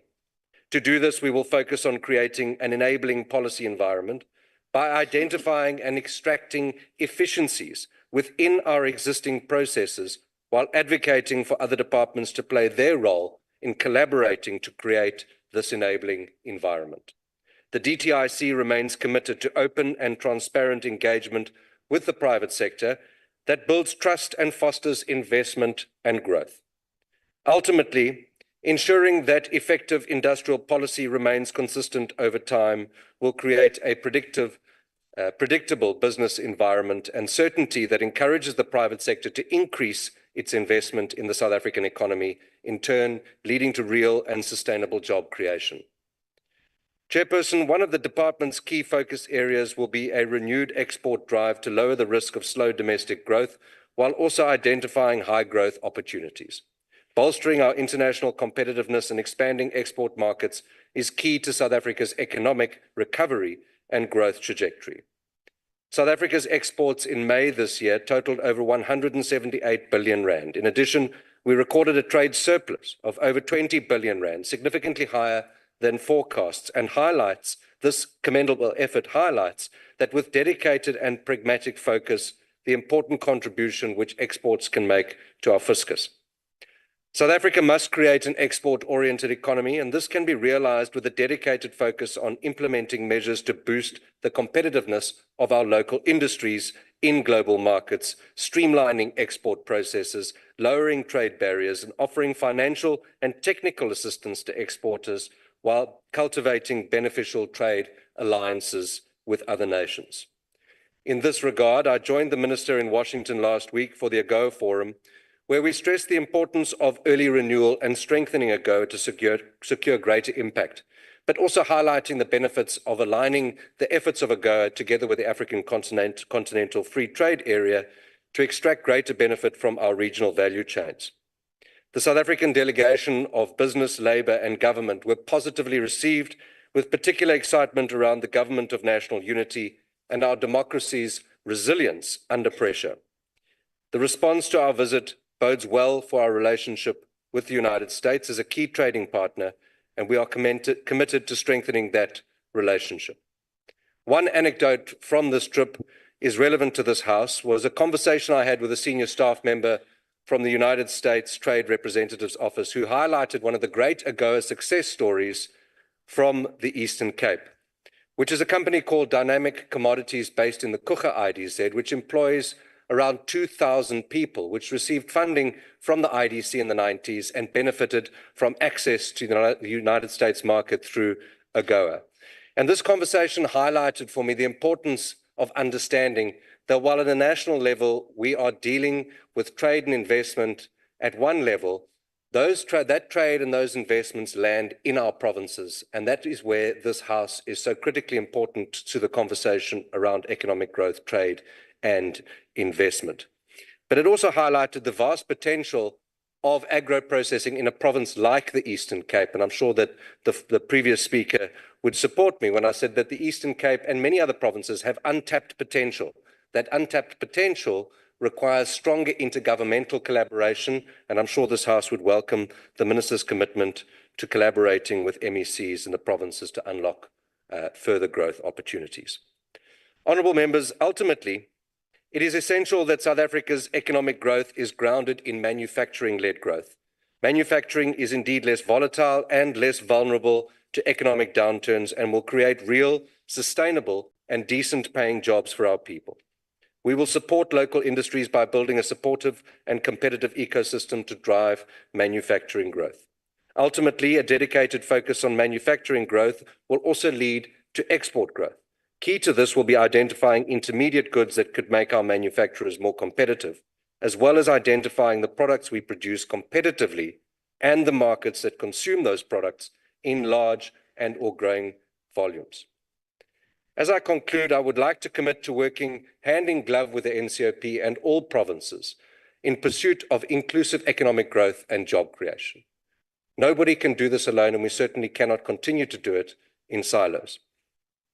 I would also like to acknowledge Minister Tau and Deputy Minister Godlimpi, with whom I commit to work together in good faith and always in the best interests of South Africa and her people, guided by the National Development Plan, the United Nations Sustainable Development Goals, and the GNU's collective commitment to foster inclusive growth and job creation. Chairperson, I thank you.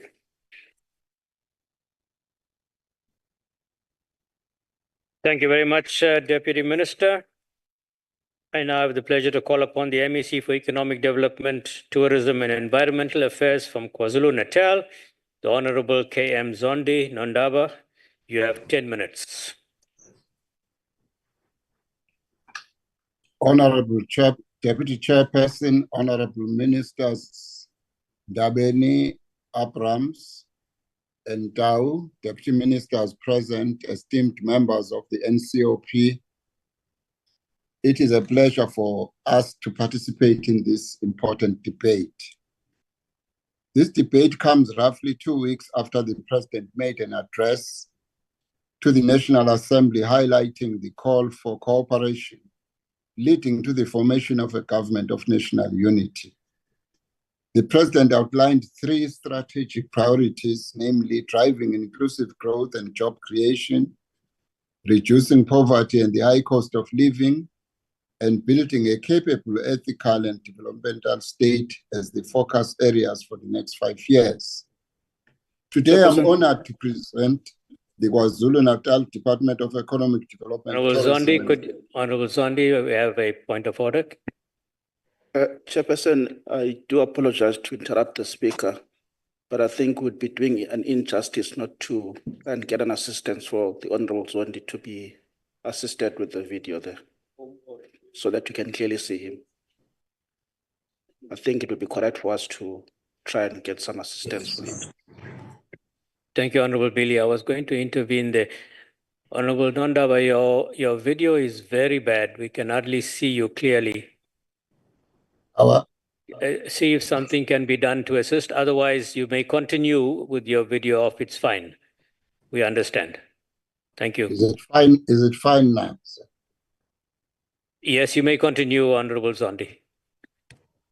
KwaZulu-Natal faces a multitude of economic challenges, including an eroding primary sector, muted manufacturing growth, an increasingly services-driven economy, highly concentrated industries, low growth and investment, distressed companies, a high volume of raw and semi-beneficiated exports, uncompetitive and costly infrastructure, limited regional integration, and a high volume of imports across many sectors.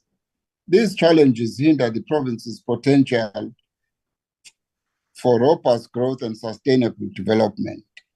Our approach, therefore, reflects a commitment to inclusive growth, economic resilience, and sustainable development, mirroring the President's vision. We have deliberately identified industrializations as a key in unlocking growth that meaningfully dents the core challenges of unemployment and poverty that confronts us as a province. In this regard, we intend focusing on the following: A, modernization of industrial parks, special economic zones, manufacturing and value addition, investment attraction, market access, and trade facilitation for exports. In our quest to ensure support for SMMEs, our focus is the following: A, economic transformation and empowerment. In this regard, we intend to implement initiatives that target Black economic empowerment and priority groups such as youth, women, and people living with disabilities. Apart from the above, we have another focus on research and innovation. This includes the establishment of digital centers and innovation in rural areas and promoting innovations to address provincial challenges.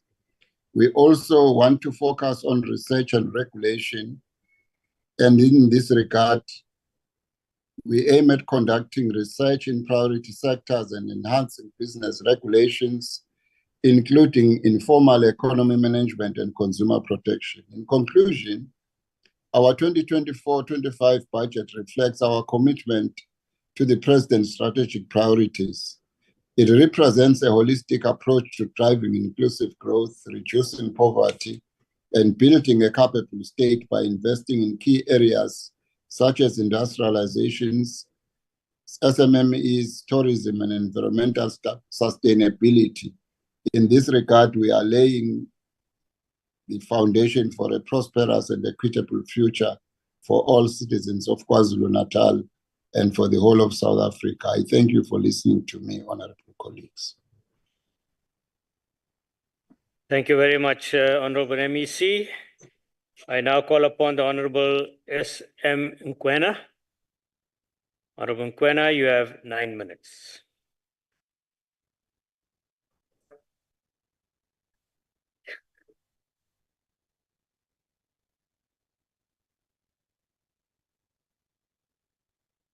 Thank you for that honor. Ministers, deputy ministers, director generals and senior managers in both departments, chairperson, honorable members, it is my honor to represent Umkhonto weSizwe, who stand here representing our people in this budget vote. Ministers, it is a fact that our trade policy is still a mixed bag years later, and signing the African Continental Free Trade Area agreement was definitely a major win. However, there's still so much to be done. It definitely did open up new markets and opportunities, but despite these shiny agreements, we're still doing far less than we should be. We're still dealing with trade deficits. For example, we're still importing more than we are exporting. Our high value sectors like technology and advanced manufacturing haven't quite hit the spot yet. It's time maybe for the department to stop a little bit of window shopping and start building competitive export industries that can actually balance out our trade books. While the budget has plans that should ideally empower and support small businesses, in reality, accessing government funding is like trying to crack the Da Vinci Code. There are significant issues that we cannot ignore. We need to find South African solutions for the South African economy because our economy is quite unique. With indlela engcono yokuxazulula iy'nkinga zezwe esibhekane nazo, because South Africa is great and we are so diverse.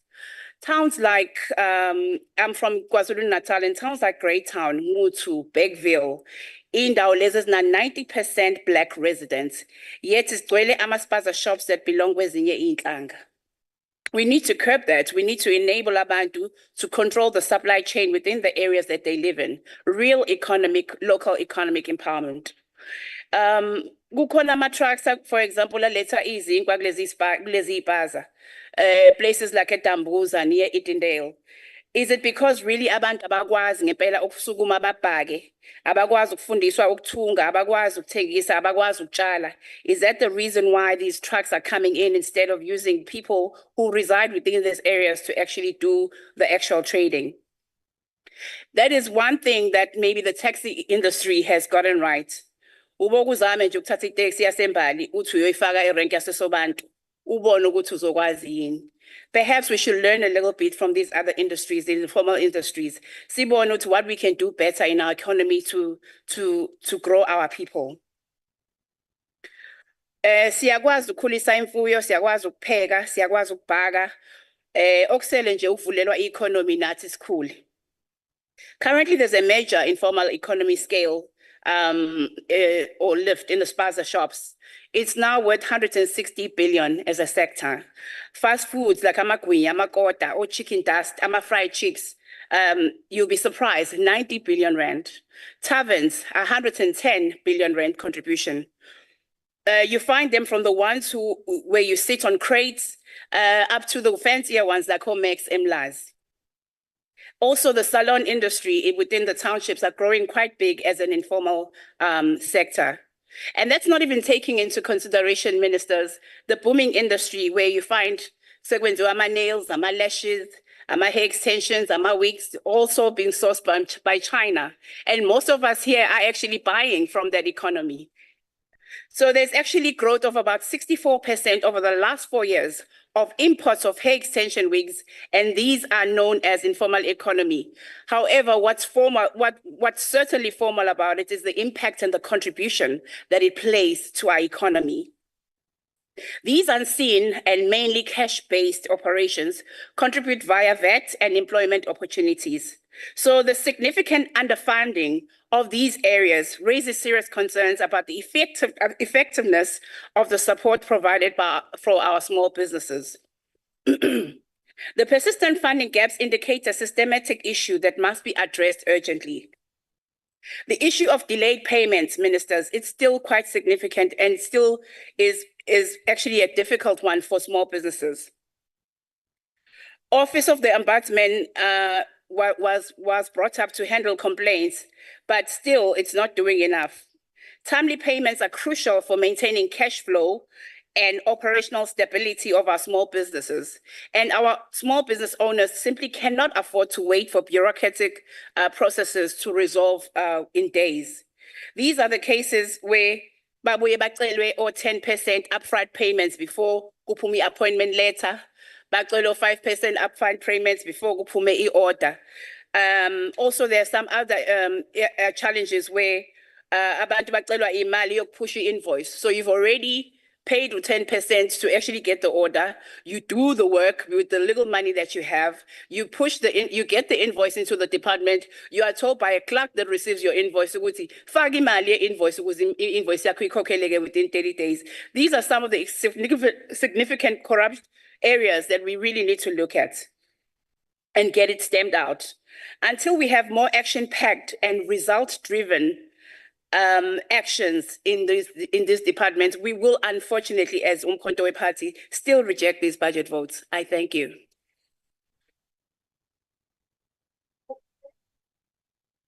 Thank you very much, Honorable Member. We now go on to the Honorable MEC from Limpopo, the MEC for Economic Development, Environment and Tourism, who is on the virtual platform. Honorable Matiba, you have 10 minutes. Thank you very much, Deputy Chairperson of the National Council of Provinces, the Chief Whip Ministers, Minister Tau and Minister Stella Ndabeni Abrahams, permanent delegates and special delegates, fellow South Africans. We from Limpopo, we welcome and appreciate budget vote 36 and budget vote 39 as presented by Minister Stella Ndabeni Abrahams and Minister Pakstow, and we support the budget vote. Indeed, the budget votes is representative of the will and wishes of all key players in the SMME sector. It provides hope to the hopeless, calls for young business people and those aspiring to become SMMEs that indeed the future looks bright amidst the volatility and unpredictability of the current financial markets. It is an uncontested fact, honorable members, that SMMEs are critical in the success of all economies across the world, and ours is no exception. It is on this basis that we declare that as Limpopo province, we shall not deviate a single inch from our commitment to empowering small business in our province so that the sector becomes an axle around which our provincial economy evolves. As the department, honorable members responsible for economic development, we have, through Enterprise Development and Economic Empowerment Directorate, designed Limpopo Township and Rural Business Support Program to strengthen and to empower local enterprise with access to funding opportunities, access to business, operational equipment to increase their capacity to conduct business more effectively and efficiently. The department is also mainstreaming the coordination of enterprise development institution products and services to leverage available resources from both public and private sector with the intention to contribute towards the support of local enterprise, emphasizing the targeted groups. The department has also conceptualized the program designed for youth graduates with technical skills and those who aspire to pursue entrepreneurial ambitions, and the impetus on the implementation of this program is on leveraging available resources, your technical and financial skill from all relevant stakeholders, inclusive of institutions of higher learning and development finance institutions. Honorable members, the department also initiated the LED capacity building program in collaboration with SALGA municipalities and our universities to empower LED practitioners, more especially municipal councillors and officials in Limpopo, with requisite economic development acumen to effectively and efficiently develop and support enterprise to contribute towards the growth of our local economies. It is on this basis that an additional 75 LED practitioners will benefit from this program at the value of 1.6 million in the financial year ahead. Honorable members, the province has approved Limpopo Township and Rural Economy Strategy to empower SMMEs and cooperatives operating from our townships and rural areas. And this has assisted a lot in developing them. Through LEADER, the Limpopo government owns a total of 6 industrial parks, 5 of which are in the province and 1 in Mpumalanga. And it is through these industrial parks that we are working together with our people to ensure that indeed we create job opportunities. We also want to support and appreciate Budget Vote 39 as presented by Honorable Minister Pax Tau, and indicate that the province is steadfast in pursuing its industrialization agenda through special economic zone instruments. We have Musina Makado SEZ, which is also progressing very well. Provincial government, working together with DTITC, has injected capital close to R1 billion for bulk infrastructure rollout in the project, which will create immediate job opportunities for the local communities. It is also through our collaboration with DTITC that we have commendable progress that we have realized in what we call Fitakomu towards the industrial park, through which we want to develop to become a fully fledged SEZ. It has been packaged and submitted, and appointed contractors are already there. The mobilized and attracted investment pipeline of close to 10 billion, which is projected to create more than 1,200 jobs for the local communities. And it is through our Minimec, Honorable Minister Tau, that we are pleased that we'll put forward the application to make Fitahomu towards the industrial park to become an SEZ. Leader, on behalf of provincial government, as we have already indicated, owns 5 industrial parks in the province and 1 which is in Mpumalanga province. The province has already injected, working together with DTIC, money in Nkowankowa and in Sishiku Industrial Park. All these refurbished factories in Sishiku and as well as in Nkowankowa are going to create much needed jobs for our people. The Nkowankowa Industrial Park attracted a total of 89 million grant funding from the Critical Infrastructure Program, and part of the work has already ensued, and the remaining money will be used to refurbish factories and warehouses in all these industrial parks. We must indicate upfront here that the scope of the work of the CIP includes the renovation of these factories, and this program will go a long way in providing a platform for our SMMEs to grow. In those words, we want to indicate that as Limpopo, we fully support budget vote 36 and budget vote 39. I thank you, Chairperson. Thank you very much, Honorable MEC. We now move on to the Honorable NP Ntringa. You have 15 minutes, Honorable Member.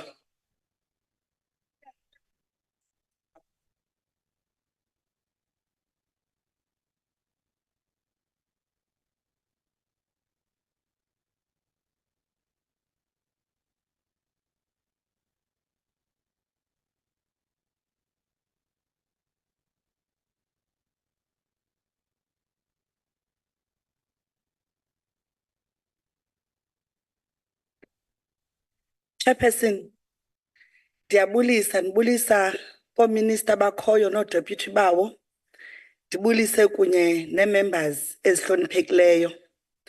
Chairperson, this weekend as the EFF celebrate eKimberley sigqiba 11 years sikhona. I-EFF yaqalwa ngamagorha namagorhakazi amaphondo onke alapha eMzantsi Afrika. Sifuna ukuthi eKimberley siyabulela kakhulu, bekumnandi niphosiwe. Before I deal with the reasons why we reject this budget, Chairperson, I must correct Honorable Modise, who claimed that we in the EFF wait to be told what to do. That is a lie, Honorable. We write our own speeches, and we are encouraged to be bold, to do research, go on the ground, talk to people, and speak facts only. For your information, we speak what we know and have experienced. Members should stop trying to make themselves relevant by attacking the EFF. But hey, you just confirm how great we are and how our speeches strike a nerve. Chairperson, the Economic Freedom Fighters firmly rejects the proposed budget vote of the Department of Small Business Development and that of the Trade and Industry. As the EFF, we have stood on many platforms before over the years and made it very clear that there is no need for this Department of Small Business, and there is no basis to separate small business from trade and industry. We therefore reject this budget, as the budget presented here today shows that the ministry does not understand the realities of small business in South Africa. It lacks the vision needed to build sustainable small businesses that can grow the economy and create jobs. The minister mentioned roadshows on your website, Minister, with SMEs and cooperatives in all 9 provinces, yet the budget does not address the real issues and lack foresight. If the minister have never been in business, it becomes a real struggle to manage such a department effectively. Business is not just a career, Minister. It requires passion and a deep understanding of challenges and nuances that come with entrepreneurship. Not everyone is an entrepreneur, and without first-hand experience or a genuine commitment to supporting small businesses, it is difficult to develop policies and allocate budgets that truly address the needs and realities of entrepreneurs in South Africa. This lack of practical experience and insight is reflected in the shortcomings of the current budget, which fails to offer meaningful support to the small business sector. This budget consists of mere words with no understanding of small businesses' realities. I am a living example, Minister, of being oppressed by the system. My personal experience made me invoke the spirit of Mama Winnie Mandela, who once said, "There is no longer anything I can fear. There is nothing the government has not done to me. There isn't any pain I haven't known." This resonates deeply with us as we fight for justice for women-owned businesses and reject this oppressive budget. I took my life-saving, Minister, to start a business at OR Tambo International Airport in 2008 when you were starting politics. A lot of the members of parliament supported, and all political parties supported my business at OR Tambo International, except for the DA, which makes me bold in saying people will never support Black businesses. That's why they advocate the tourists, because their market is hospitality. I've never had my friends who own B&Bs tell me that they have white customers. So Black people, we must work for them, take the same money made from them and plow it back to their businesses. Wake up, South Africa. We cannot be fooled in this lifetime. I then invested my hard-earned money in a building that was not operating for 5 years in Hamburg Village in the Eastern Cape, that the government used 40 million to build through Aspire. I refurbished it and turned it into a B&B conference center, accommodation and training center that created over 35 jobs. When the business was flourishing, I was then fought by Ngusha municipality, by the same government, despite the empowerment through training rural women and youth in hospitality, and produced successful mentees like Tina Sem, Tobile Matikiza, Mzikai Semakhaula, and the rest. This injustice is now perpetuated by a government that ignores this critical issue. Today, I stand before you as part of EFF to fight for these SMMEs. I met President Cyril Ramaphosa, the ICC in East London, to tell him about what I was experiencing. The only thing that he did, he took my details, and nothing happened after that. But when I called the EFF, my president, Julius Malema, I got his number from Googling in this Parliament's website. I called him in 2018, 2019, and he referred me to the chairperson of the time, Komisaya Ziniteyana. It just shows that we, as the EFF, we practice what we preach, Mr. Honorable Motise. The EFF equality policy aims for real equality by promoting equal access to economic opportunities, land reform, fair wealth distribution, and support for marginalized small businesses. It also ensures equal rights for all genders, and addresses gender-based violence, advocates for women's economic empowerment, and promotes equal representation in all sectors. We encourage the Department of Small Business to work towards a legislated quota system to ensure equal participation. This can help create more sustainable small businesses, Minister. We are particularly concerned about the support for women in small businesses. The Department of Small Business launched the She Trade ZA campaign to support women-owned businesses, aiming to connect 50,000 women-owned businesses to markets by 2023 during your time of administration, Minister. However, the Minister did not mention the progress of this program or allocate funds for it in this budget. This shows the government is out of touch with the struggles of women entrepreneurs. This means that the budget you are asking for will also go unreported unless, Minister, today you will provide tangible proof such as pamphlets and videos with names and reports of the 50,000 entrepreneurs who have benefited and where they are now, whether they have broken even or had a breakthrough. Perhaps I'm mistaken, Minister. But as this was your department in the previous administration, you should have the evidence. We as the EFF reject incomplete victories and we claim full-term breakthrough for the people of South Africa. In 2020, the budget presented noted the liquidity challenges of SMMEs. Due to the lockdown 4 years later, we have the budget that makes no mention of the recurring challenge of non-payment of SMMEs. In 2021, I was owed by the Nelson Mandela Museum in Umtata. I reported to the Eastern Cape Premier, wrote to the President's office, and reported to the board. This process took over a year, whilst the work done for the Nelson Mandela Museum left me indebted. A short film called Nelson that created for 85 employment for 85 South Africans. This short film addresses forgiveness and solutions to men to stop running to drugs and GBV. I sold my assets, Minister. I sold my cars to pay the debts made through this project. Audit came out in my favor, only to be told the Nelson Mandela Museum did not have enough money to pay me. They only paid me 50%. to what was due to me. I literally cried during the meeting as no one understood the loss caused in my life and those I'm responsible for. I don't just feed my family, Minister. I also feed people in the street. Or Rastabalamba, Minister. Estratwen, because I feed the homeless in the Eastern Cape. The budget does not consider the sustainability of small businesses.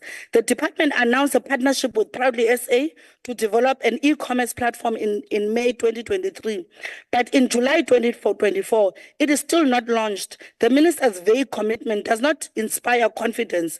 We need a budget that supports businesses throughout the digital market lifestyle. Let me illustrate a young entrepreneur from Mafikeng faces high input costs for goods he sells online, including printing, logistics, subscription fees, and storage costs without even owning a car or printer. These initiatives might consider the realities of Black entrepreneurs. We reject this budget as it fails to support small businesses practically. This department should have by now a very clear program on how to assist women, young people, and persons living with disabilities, especially those who are deliberately excluded by the system. This department should have by now a database for all young people who are interested in starting and owning their own businesses, regardless of their political affiliation. Chairperson, on the trade and industry and competition, we reject this budget as this department has not created a policy to support manufacturing industries in shared communities across South Africa. I have a fourth plan that was brought to your ministry that was rejected. That came with a solution to create factories in shared communities, Minister. The DTIC is supposed to help with industrial development, business growth, and economic transformation. However, without this policy, these poor communities remain neglected. This policy would greatly help reduce poverty and empower these areas. I want to know why the DTIC hasn't made this policy and how they plan to fix this problem. This failure shows a lack of commitment to helping all parts of our society. That is why I am rejecting the budget vote and asking the DTIC to do better for the people in shared communities. I'm a Chochombe Afrikaans as Black ACES Minister. Chairperson, as I conclude, this budget is artificial grass laid on infertile soil. We must also remember Usbongile Ubongi Kunju, a founder of Coffee Bay Festival, Minister, who committed suicide due to oppressive systems, and a lady who tragically killed herself and her children, Ubongeka Busun Butterworth, her son Orabile 8, Oratabile 14. Today, I remember my friend Nokwanda Patoka, a passionate businesswoman who was murdered in Zwelicha.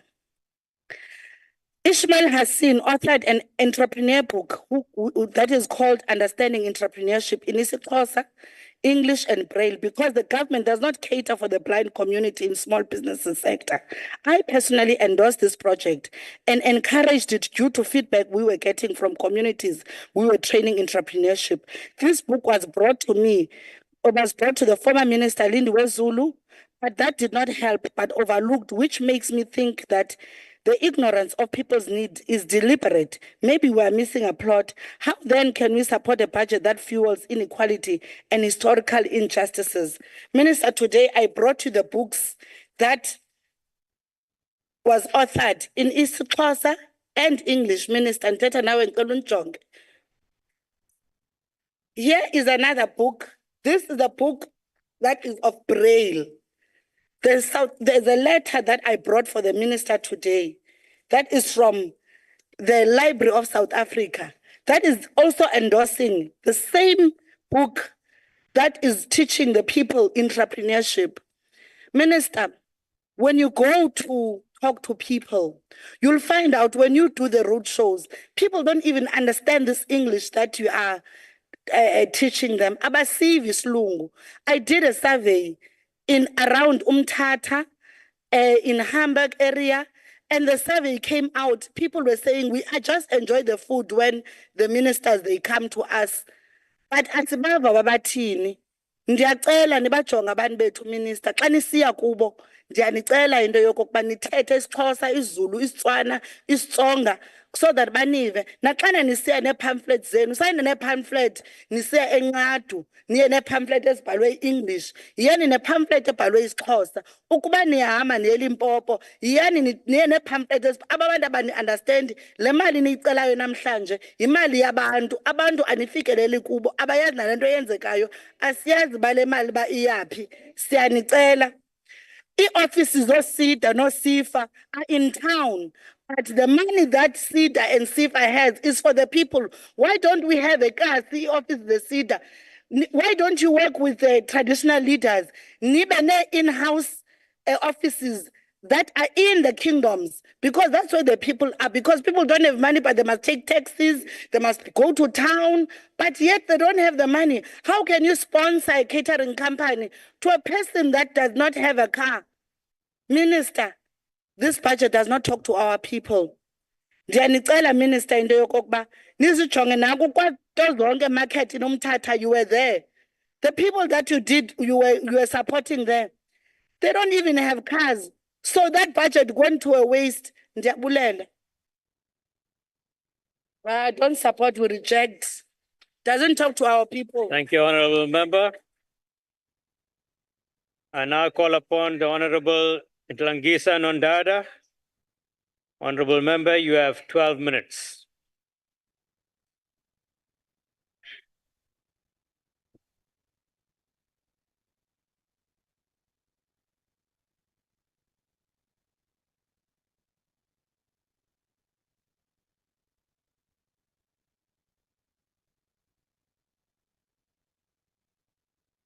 Honorable Deputy Chairperson, Honorable Chief Whip, Honorable members of this august House, Honorable Ministers and Deputy Ministers,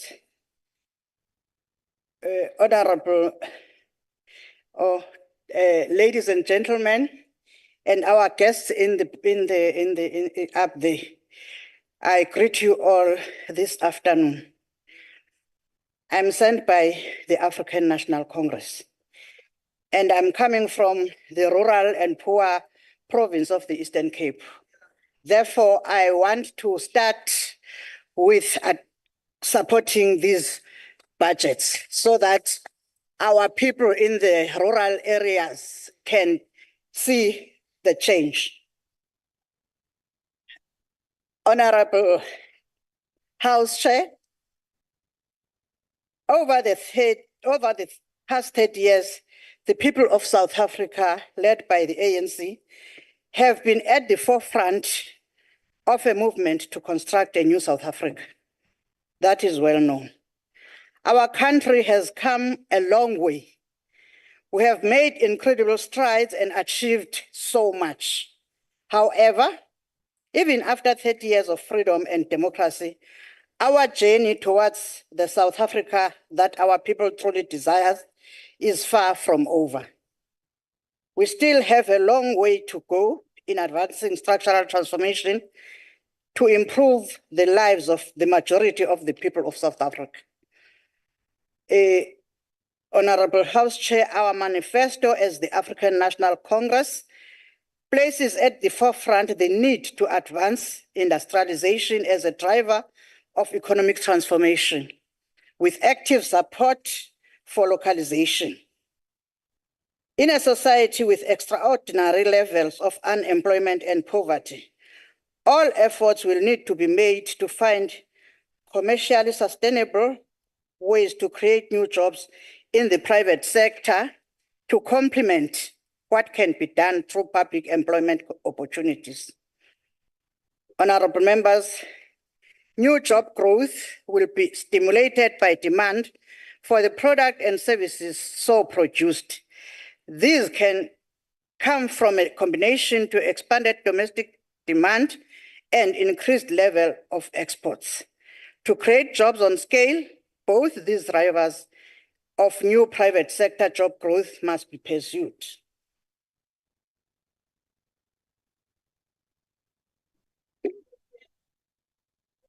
This strategy called localization is about building local industrial capacity for domestic market and for export markets. It is not a turn away from engaging in global markets, but it is about changing the terms of the engagement to one where we are no longer mainly an exporter of raw materials. The public procurement bill that the President signed into law will give greater impetus to advanced localization, structural transformation, and support for SMMEs. The bill will enable the government to successfully prioritize procurement by the state from local manufacturers.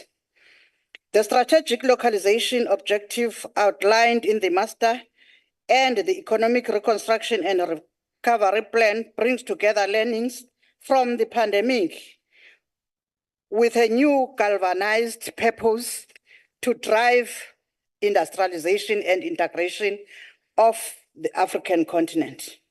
South Africa is not unusual in the focus on local production, honorable members. Many developing countries have run campaigns and used a range of measures to appeal to local consumers to buy goods made in their communities. Many governments buy their core products from local producers. SingumZansi Africa, sifundile ngexesha bekukhe kwahlasela ubhubhayo apha we-COVID.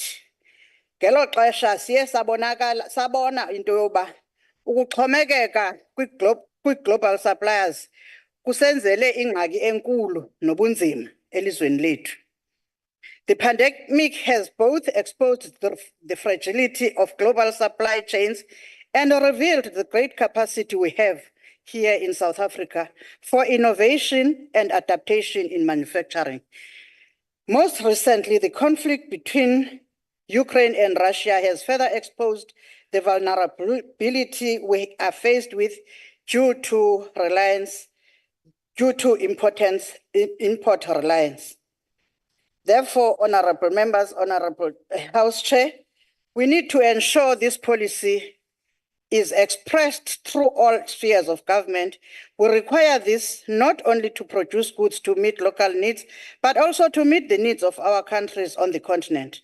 Local production is important because it encourages national pride in the goods, services, and products made on our soil, on our home soil. It supports the growth of small businesses and expansion of larger firms. It also creates employment, which is much needed, and sustains livelihood. Local production supports our manufacturing sector. It enables us to build much needed infrastructure and improve services. Honorable House Chair, the survival of the industrial parks is essential in promoting the decentralization of industrialization to the less economic activity-laden areas, such as township and semi-rural areas. The revitalization program is meant to improve infrastructure, which has aged because of the exit of investors in the last few decades. Working with provincial governments, investors are being sourced to settle in the parks and create jobs. Our people really need these jobs. To this end, there is a dedicated budget allocated of 156.3 million for industrial parks and 417.6 million for critical park infrastructure, such as water, electricity, sewage connections. The budget vote and annual performance plan clearly articulates a practical and unique approach to respond to the structural transformation of our economy. This is informed by creating opportunities for all South Africans. This involved decentralizing of our economy and open exclusive product and service markets to participation by all. It is also about enduring commitment to support the Black industrial and workers who were previously denied access to opportunities for economic ownership and participation. Furthermore, the budget vote is also about ensuring that spatial strategy that informs how we build and support a new model of special economic zones, SEZs, and industrial parks is in secondary towns and rural areas is informed by the principle of trying to expand industrial activity beyond its concentration in the urban metropolitan areas. On Black Industrial Program, we are happy that it shows that it should be in the heart of advancing transformation and increased participation of people who have been disadvantaged by colonialism and apartheid. Transformation is vital for sustained growth, and it is in this everyone's interest that the substantial capabilities of the private sector are mobilized to support broad-based Black economic empowerment. The Industrial Development Corporation has a Black industrialist covering manufacturing as well as mining, parts of agriculture and certain productive services. However, the IDC mandate also covers firms that are not part of the Black Industrial Program. For example, manufacturing and other firms that do not meet the criteria of being majority Black owned. The National Empowerment Fund within its mandate also covers Black industrialists. The NEF mandate covers a broad range of activities going beyond the industrial sectors. Outside of Black industrial definition, it covers Black entrepreneurs in retail, service stations, finance, security, and many other sectors. A Black entrepreneur is thus a wider definition and covers intermediation services such as banking and finance, as well as retail, wholesale, and distribution. South Africa must also explore opportunities in the BRICS bloc, in which we are part of. The percentage share of trade among BRICS countries was just 11% when compared to its global trade in 2017. Engagement in BRICS Summit provided a platform for discussion and exchange of views on issues of mutual interest that have helped develop closer cooperation and strengthening of trade and investment ties between BRICS and nations. As a result, trade and investment over these years strengthened. The new development bank was established with the purpose of mobilizing resources for infrastructure and sustainable development projects in BRICS and other developing countries. The post-COVID recovery strategy, therefore, has to revive commitments in the light of the recent agreement by the BRIC countries that it is important to enhance cooperation with other emerging markets and developing countries, further improve the representation of BRICS and make BRICS voice in the major international arenas and uphold common interest and development space of emerging markets. When I'm about to finish, Honorable House Chair, the African National Congress has changed lives of many people and continues to do so. A lot more needs to be done. I just quote from Karl Marx, open quote, "If we have chosen the position in life which we can most of all for humankind, no burdens can bow us down, because they are sacrifices for the benefit of all. Then we shall experience no petty, limited, selfish joy, but our happiness will belong to millions. Our deeds will live quietly, and over our ashes will be shed the hot tears of the noble people." Close quote. Thank you, Honourable Member. As the ANC, we support, as I've already said. Thank you, Honourable Ntlangisa Nodada. Good afternoon, Honourable Members. Please join me now in welcoming the Deputy Minister of Small Business Development. I call Honourable Jane Sithole.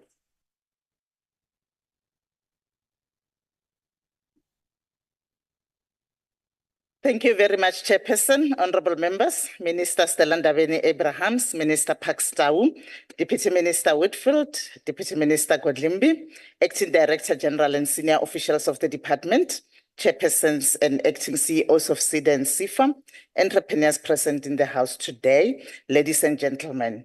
The 7th administration is bestowed with the agency to deliver services to all South Africans. In the context of the GNU, we are all expected to work together for the betterment of the lives of our citizens. The dial on economic growth and job creation must move with speed because we do not have the luxury of time.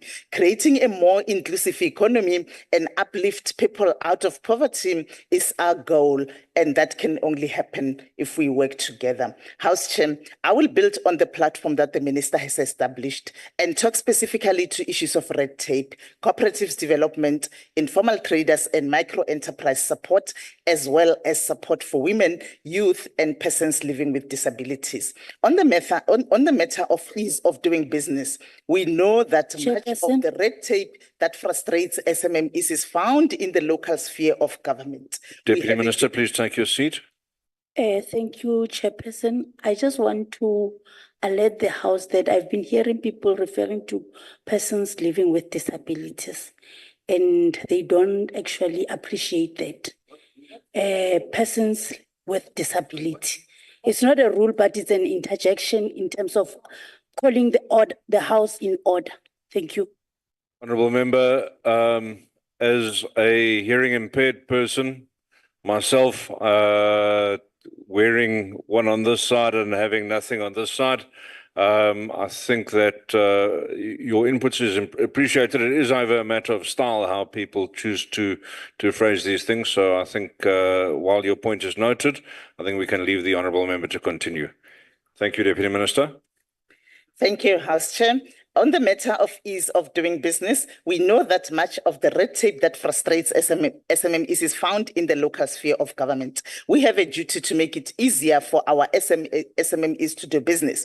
Overcoming this barrier requires a laser-sharp focus on red tape reduction and not just rhetoric that yields no significant difference. The department will enhance its monitoring role, and during the 2024-2025 financial year, will focus on developing sector indicators for red tape reduction and the ease of doing business. The department will move to establish the Office of the Small Business Ombuds, as stated by the Minister when she outlined the National Small Enterprise Amendment Act. This will begin to address the issue of non-payment and late payment of SMMEs by government and the private sector, which causes tens of thousands of small businesses to shut shop each year. The department will also this year finalize the Business Licensing Amendment Bill, which will streamline business licensing procedures and costs across all spheres of government. Honourable Chairperson, allow me to speak to the matter of cooperatives development. This is an area that we are prioritizing as much work needs to be done there.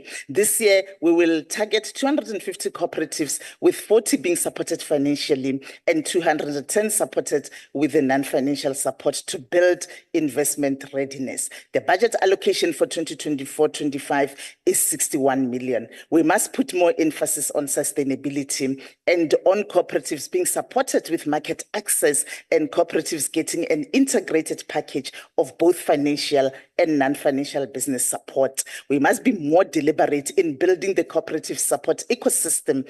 Without this ecosystem, cooperatives will continue to struggle with issues of sustainability. Honourable members, in respect of the informal economy and micro-enterprise that are a buffer to the impoverished and unemployed, we have adopted a holistic approach to support informal micro-enterprises, including cutting red tape. Our key intervention is the Informal Micro-Enterprise Development Program, which is a 100% grant offered to informal and micro-enterprises from the minimum of 500 Rand to the maximum of 15,000 Rand. Through this program, we've delivered business equipment and machinery to many informal traders across the country. During 2023-24, we allocated 20 million and we were able to support 2,076 informal businesses to the tune of 27,936,000 Rand across the 9 provinces, dispersed as follows. In the Eastern Cape, we supported 539 beneficiaries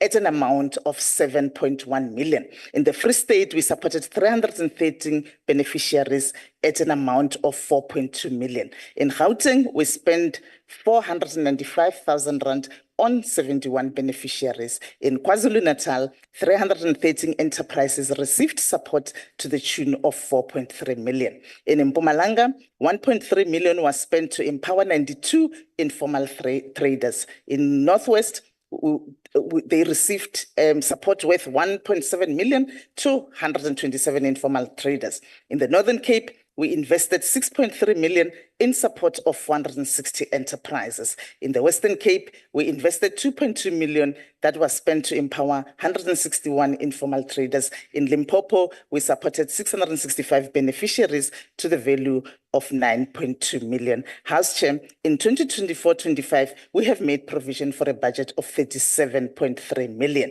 Finally, House Chair, I'll talk to our intervention targeting women, youth, and persons with disabilities. This through SEFA, 649 million will be dispersed to youth-owned businesses through direct and wholesale lending, blended finance and grants. The Youth Challenge Fund is specifically designed to encourage youth innovation and startups. For 2024-25, we're also planning through SEFA to disperse 866 million to women-owned businesses and 64 million to businesses owned by persons with disabilities. House Chair, while others find relevance in mobilizing on the basis of racial hatred, there is no doubt that the GNU has gained investor confidence and credibility. While they climb on podiums like this and spit racial venom, we must be intentional about removing impediments that hamper small enterprises and cooperatives, especially in townships and villages, to thrive. In our quest to build, we must be careful of the breakers who discourage people to be entrepreneurs because they themselves have failed. Nothing good has ever come out of bitterness. South Africans are looking at the 7th administration with optimism, and we dare fail them. We have a duty to uplift people out of poverty and ensure that no one is left behind. I thank you, House Chair.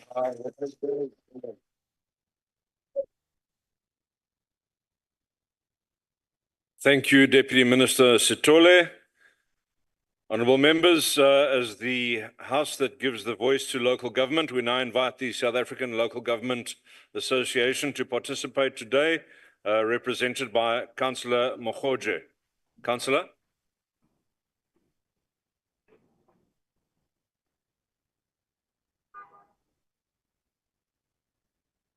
Chair, I'm still trying to start the video.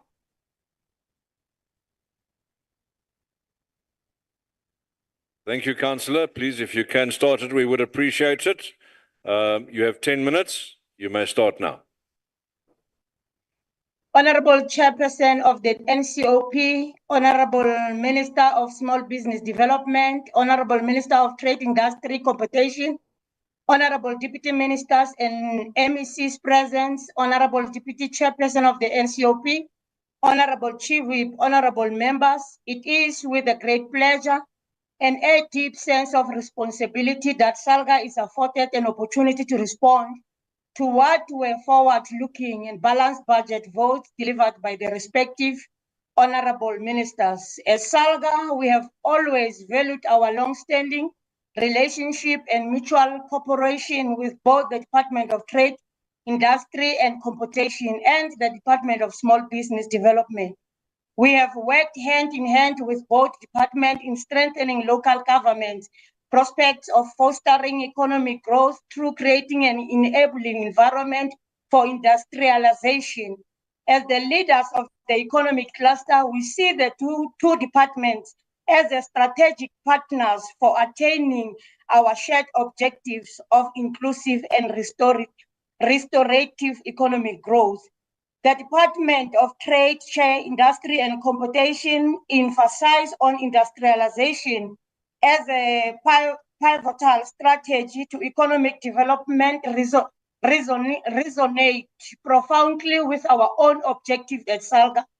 Industrialization not only creates jobs, but also builds a globally competitive industries that can propel South African industrial capabilities to new heights. By focusing on sectors such as the new energy vehicle, green industrialization, and higher value service sectors, we can position our country as a leader in this emerging market. Industrialization is largely contingent on a capable local government, given a sector's positioning as the implementation site of all government policy. SALGA will work tirelessly in ensuring municipalities provide the requisite services that are reliable and affordable for industries to prosper. On special economic zones and industrial parks, Chair, the importance of a special economic zone and industrial parks cannot be overstated.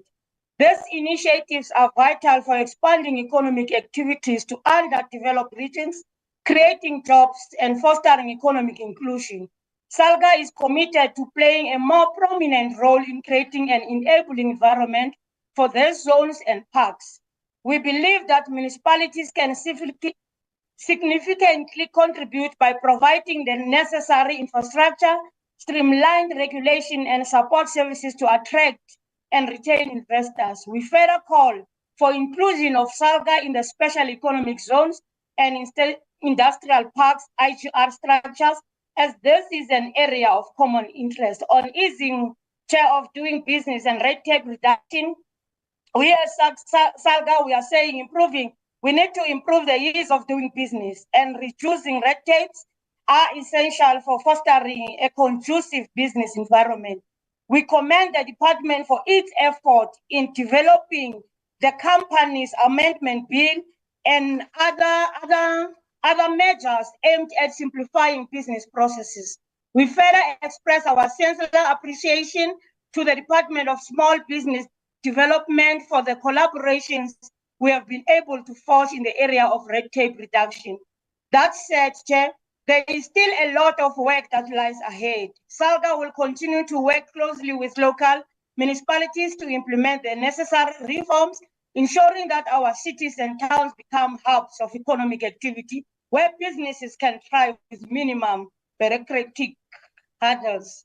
On market access and strategic procurement, Chair, the signing into law of the Public Procurement Bill marks a significant milestone in our journey towards strategic and transformative procurement. This legislation will only ensure that public procurement processes are transparent and efficient, but also that they are used as a tool to restorative justice by targeting local businesses.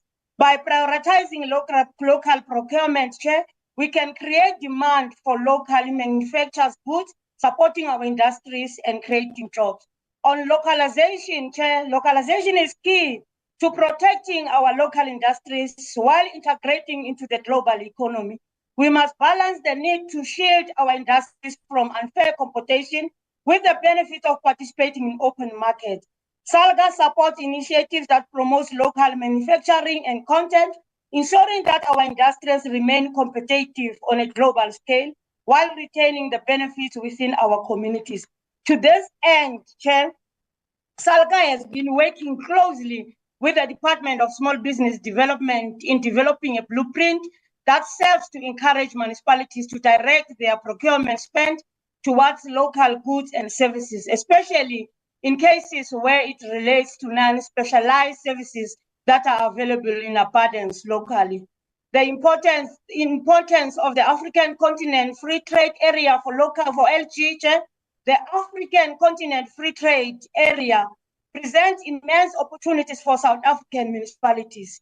By expanding our export footprint and leveraging our strategic position within Africa, we can access new markets and foster regional integration.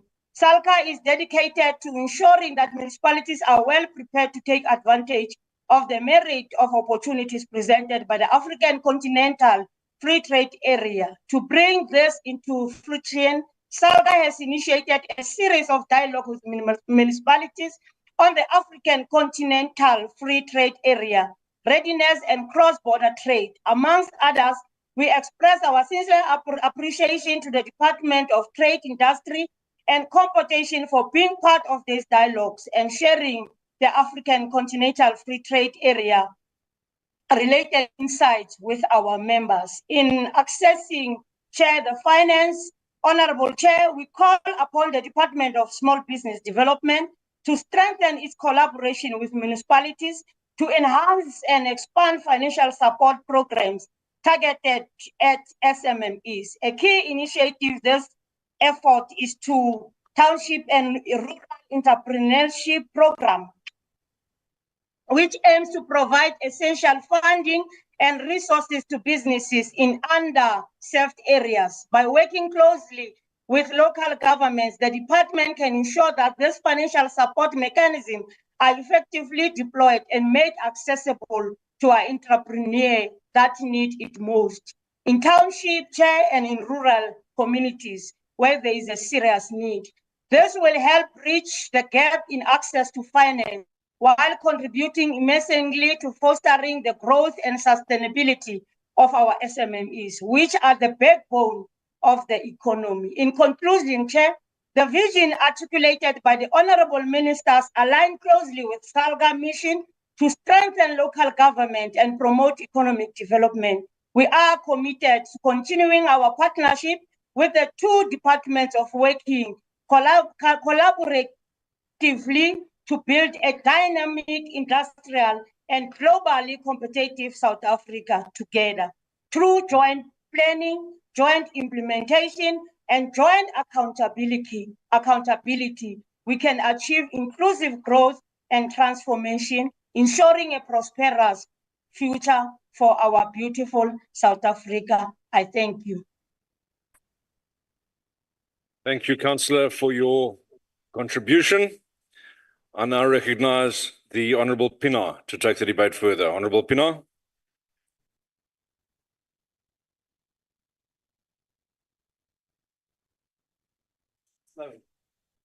Go.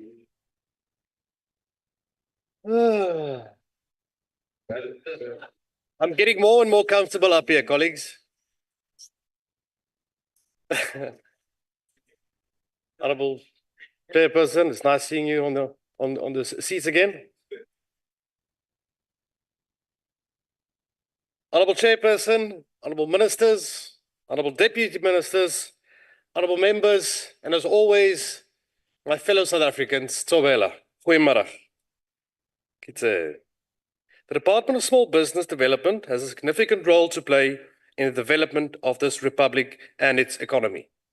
Yet to date, the department has failed its mandate.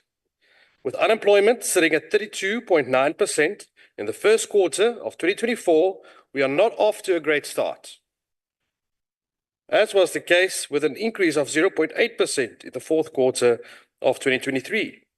Currently, the state is the largest single employer in our country, sitting at over 1.2 million employees, including the SOEs. No free market economy can flourish in these circumstances. As it stands, our economy merely changes money from the left hand to the right, without growing the pie and creating an environment where new businesses can flourish and prosper, and without thriving businesses, we cannot have a thriving workforce. At this pace, we may lose a whole generation of getting people into the workforce. Thriving SMMEs is what's required to grow a growing middle class that not only brings new money into the fiscus, but also fosters innovation and encourages investment. Let us be reminded, colleagues, that the state does not generate its own income. Every single cent the government has is from hard-working people. And ministers, this includes your budget. As this budget was paid for by the working people, it must therefore work for working people. It is a fact that I feel government tends to forget. We must open the marketplace for healthy competition. Government monopolies on industries like rail and power supply will eventually come to an end, and the history books have made this very clear. It is about time that South Africa becomes the towering investment capital of Africa it deserves to be, instead of the begging bowl it is. Honourable Minister, with or without government, entrepreneurs are resilient in nature, but government must give them the space to thrive by cutting the red tape, like racial quotas and the minimum wage. I would implore the Minister to have a look and consider the Western Cape Red Tape Reduction Unit that was created by the Premier and has greatly assisted to reduce unemployment and make it easier for SMMEs to do business. The marketplace determines the wage levels, not the state. If the market does not financially allow for business owners to hire more, they will not. And the tougher the market becomes, the less number of employees will be on the payroll. We can therefore have a minimum wage, but it is in fact harmful without matching economic growth.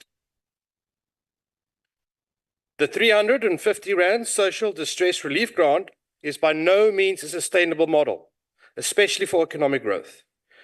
It costs the state billions while not being enough to feed the impoverished. We should rather be investing in 0% interest loans to SMMEs that need capital growth to grow from being a micro enterprise to a medium enterprise. This will empower businesses on a grassroots level. Another area where we need more focus on is to get more private sector business owners involved to help assist and mentor SMMEs. They should be the point of departure. The government might know how to spend money, but it is the private sector that knows how to make money. Government should merely be the middleman, if that. Let business be business and government be government, colleagues. Minister, we cannot hide behind the COVID pandemic forever. We need SMMEs to lead the charge and ensure the unemployment crisis in South Africa is resolved. In closing, Minister, I'm excited for the future and the potential your departments and your ministers have, especially taking into consideration the experience you have as a minister with your highly qualified and skilled deputy ministers. We have a bright 5 years ahead as a collective GNU. Let's get South Africa working again. I thank you, Chairperson.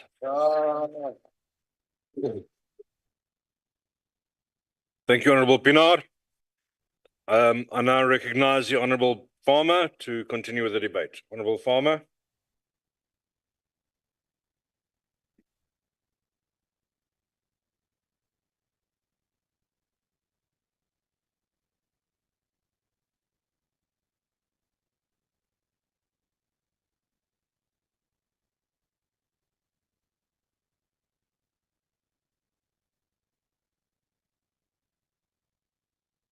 Honourable Chairperson, Honourable Ministers and Honourable Members, Deuteronomy 28 verse 43 and 44 states, and I open quote, "Foreigners who live in your land will gain more and more power, while you gradually lose yours.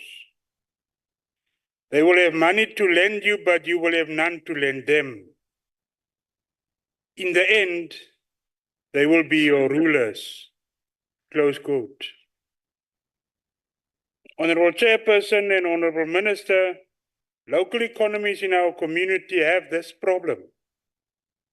A problem that clings like a leech and sucks the lifeblood out of our communities, rand by rand. As the Patriotic Alliance, we call them Abduliki.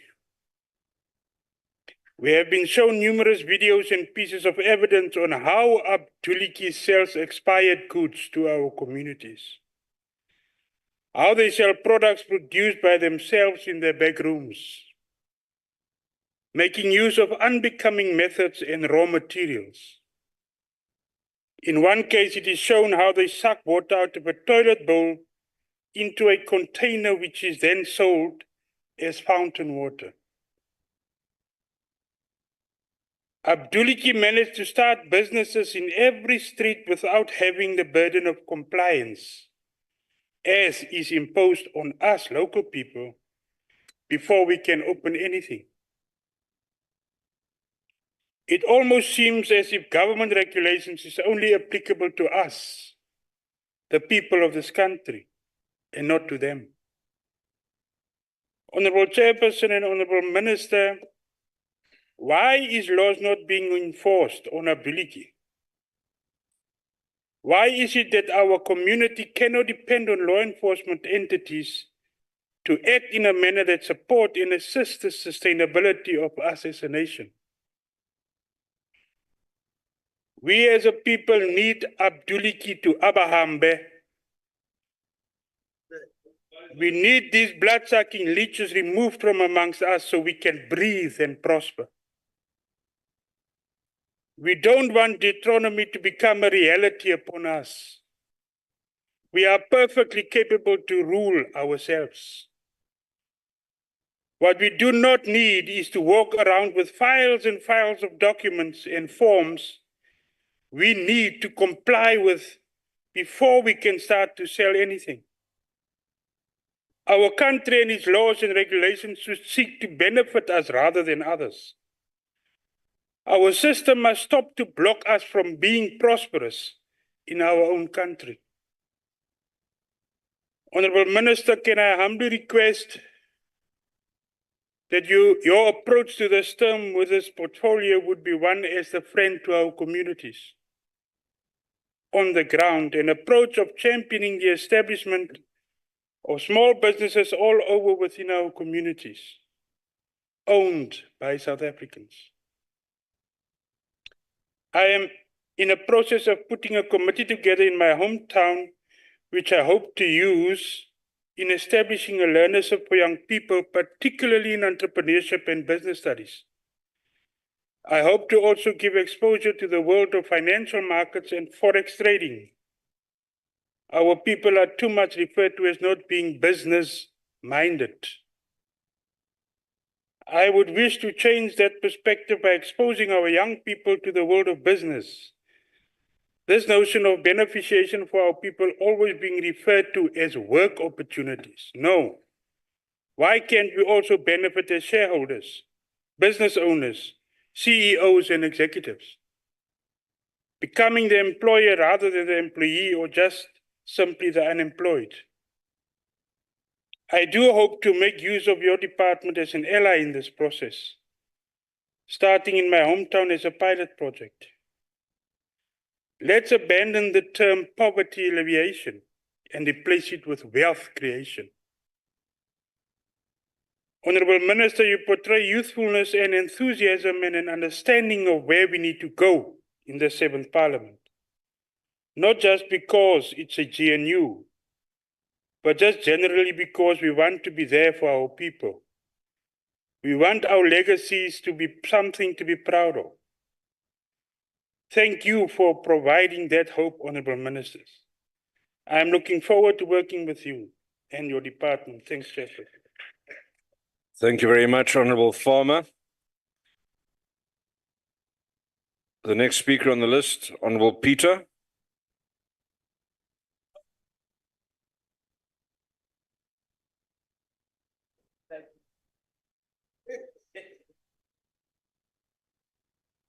Molo Salo Wendru, ministers abahle o minister, no deputy minister abahle, kazi inkonzo yona inhle na eluntwini.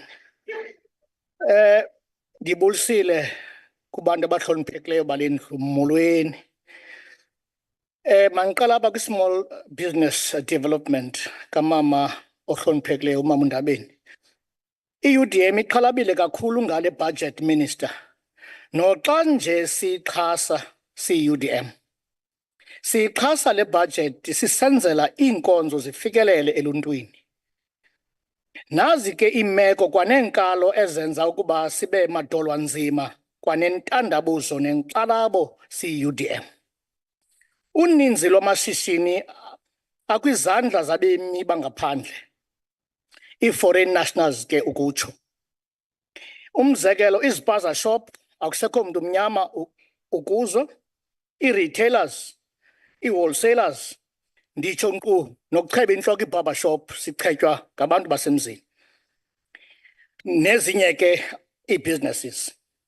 Sebethe bangenelela nakwi-taverns, nakwi-tax industry. Ukuba ke i-license bazifumana phi? Asinampendulo, iya kuba kuni ke minister impendulo. Ezi efforts uthetha ngazo Minister wam ohloniphekileyo, asiziboni ndawo. Umbuzo umile, ngawaphi la mashishini uthetha ngawo? Uninzi lwabemi beli lizwe baba yimiqodi bethe bhazalala bekhangela impilo ngaphandle kwemida yeli. Uninzi ngoku sele luxhomekeke kwi-taxi industry. Naloo taxi industry isecicini lokuthathwa amehlo siwavulile. Maningene kwi-trade and industry. Tatutawu. Ziphi ezi job nithetha ngazo, Minister wam omhle? Ngoba ezi job nithetha ngazo asifumani report iproper ethi umzekelo uMzantsi Afrika wohlulwe wazizintlu wazizigaba ezine. Wohlulwe waziward. Iward xa zidityanisiwe zenza i-local municipality. I-local municipality xa zidibene zenza i-region. I-region xa zidibene zenza iphondo. Amaphondo xa edibene benza uMzantsi Afrika opheleleyo. Now umbuzo uthi kutheni ezi report singazinikwa as per ward, as per local municipality, as per region, as per province, as per South Africa? Sizoyazi ke ngoku minister, i-department yakho iyasebenza. Ungasibrown, usibras uthi nanti report ayikho detailed. Inkosi. Mandichithe ke minister, andize apha. Ukusukela ngo-1994 le ntetha yale job creation iye yaba sisicengcelezo, minister. 1994 sibe nesicengcelezo se-job creation ngenxa yomsindo wabantu beli. Ngo-2024 umbutho ka-ANC uye wachatshazelwa yintswela ngqesho kwizihlalo eziku-plus minus 71. Ukusho ke isithi zendlu yowiso-mthetho ngenxa yale restation ye-job creation, loo nto ibangele abantu baphelelwa lithemba kuni bominister. Umbuzo umile, ziphi ezi job nithetha ngazo?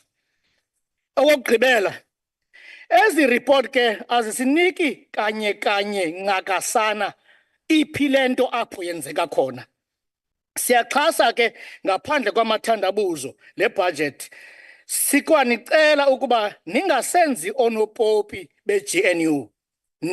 Nisisebenzise ukuze singabi lohlazo kubemi boMzantsi Afrika siyi-GNU. Inkosi, Minister. Thank you, Chair. You, Minister, and she will support the budget without any doubt. Inkosi. Thank you, Honourable Peter, and for your commitment. Honourable members, we now move to the Mpumalanga MEC for Economic Development and Tourism, the Honourable MC Masilela.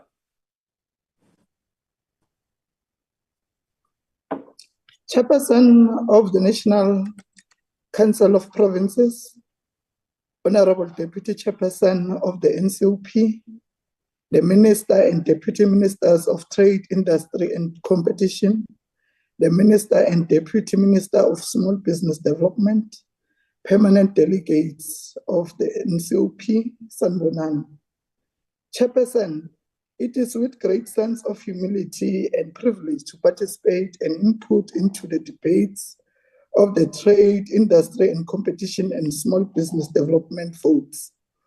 Equally, it is a fulfilling exercise to participate in the debates in a year in which the nation is celebrating 30 years of democracy. In the 30 years of democracy, we have been able to successfully change the lives of our people, most of whom have experienced better life for the first time since the dawn of democracy in 1994. The debates are taking place just a few days after the commemoration of the contribution of our global icon, Isitwalandwe Nelson Mandela. I am highlighting this precisely because the former statesman advocated for equality and a better life for all.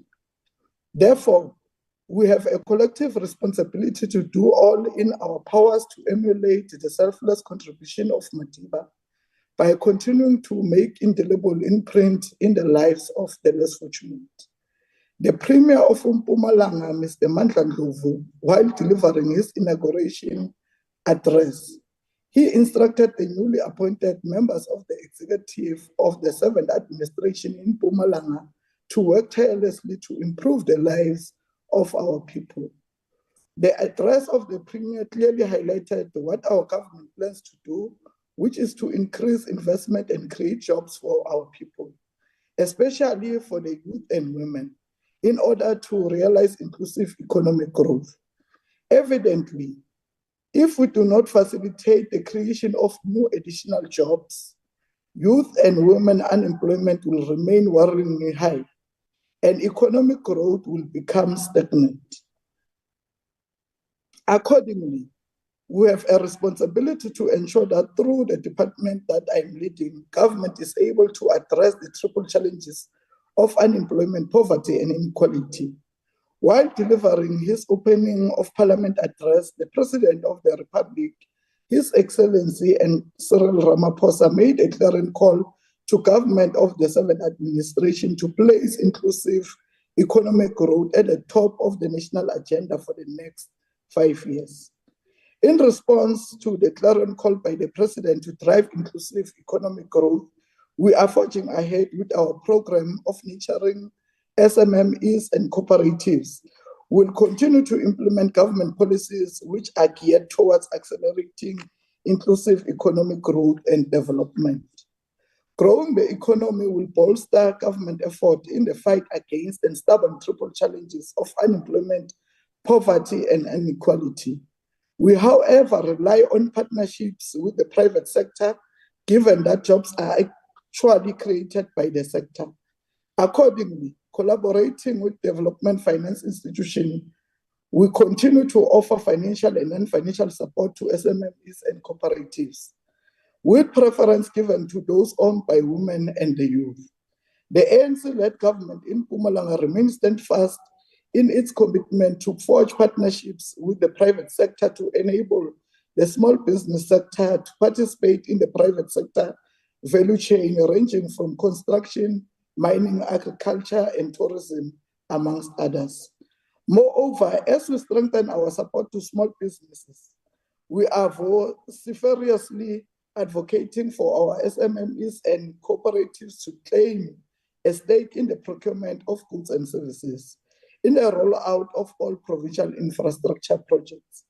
Honorable members, the ANC-led government in Mpumalanga will continue to spearhead the revitalization of the township and rural economy through the implementation of the Tire Initiative program, where we'll support SMME tire outlets in their township and rural areas with the necessary technical and business skills, as well as linkages with tire suppliers.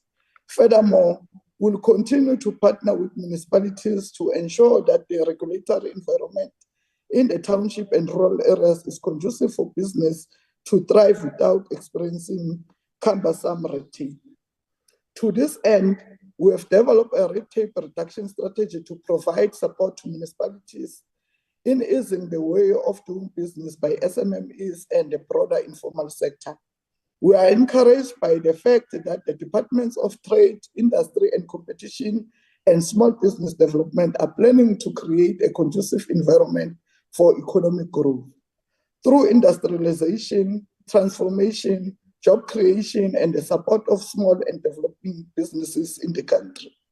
Chairperson, economic transformation remains a critical imperative for the country, and it is encouraging that the two departments are prioritizing inclusive economic growth. It is a fact that our country is still grappling with high levels of inequality, which requires government and the private sector to expedite implementation of radical transformative policies. To this end, the province remains committed to the implementation of the BBBE legislation and is working very closely with the DTIC and DSDB in facilitating the implementation of this policy.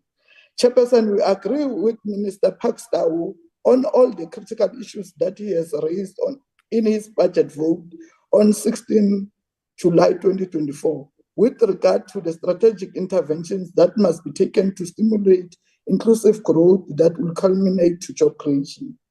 We concur with the minister when he says, as a country, we need to pursue a manufacturing-led growth in order to expand our industrial base. As in Mpumalanga, we have placed the reindustrialization and diversification of the economy high on the agenda. We are hard at work accelerating our industrial development program that hinges on value addition and beneficiation. We are planning to exploit the upstream and downstream opportunities presented by the petrochemical and steel industries, including agro-processing of both wood and agricultural commodities. Chairperson, let me hasten to point out that we are already in the process of creating a conducive environment to the development of the special economic zones, focusing on agro-processing and another on manufacturing of components to support the just energy transition programs that is being rolled out in the province. On localization, we align ourselves with the sentiments of the minister on the issue of localization. I believe the time has come that as government, we intensify our support for local industries, especially those companies operating in areas where we enjoy comparative advantage in terms of natural resources and technical capabilities. For example, Mpumalanga is strong in the space of steel and stainless manufacturing, manganese production, petrochemical, and specialized cellulose, as sought after natural resources, renewable fiber with a wide range of uses in the textile, consumer goods, foodstuff, and pharmaceutical industries, just to mention a few. In order to accelerate inclusive growth and job creation, we need crowd-in investment in these industries. Chairperson, the minister also emphasized the need to enhance our export programs, a very critical area of work indeed. We also agree that BRICS, the African Continental Free Trade Area, AGOA, and the Economic Partnership Agreement with EU provide the country with opportunities to increase our market share globally. Evidently, poor economic infrastructure remains a serious threat in the realization of this strategic objective. This situation calls for a different approach if we are to make a meaningful impact on the development of the required economic infrastructure that must support the promotion of export.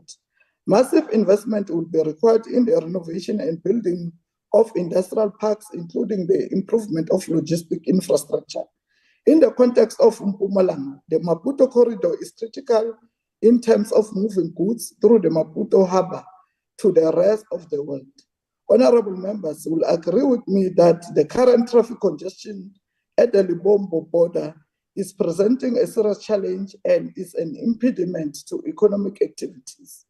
With the emergence of the Nkomazi SEZ, without a doubt, the situation will worsen. Accordingly, we agree with the minister that with more collaboration in all spheres of government and private sector, we can improve the infrastructure conundrum we are facing. Chairperson, as part of my 100 days in office, I will be handing over light industries that has been renovated by our public entity, the Mpumalanga Economic Growth Agency. The infrastructure we are referring to is the light industrial park in Kwaggafontein and Tofontein in the former Kwandebele. Thank you, Honorable MEC. Your time has expired. And cooperatives as tenants to utilize these industrial parks to their MEC, thank you. Your time has expired. Thank you, MEC Masilela. Next on the podium is the Honorable H.J. van den Berg. Honorable van den Berg.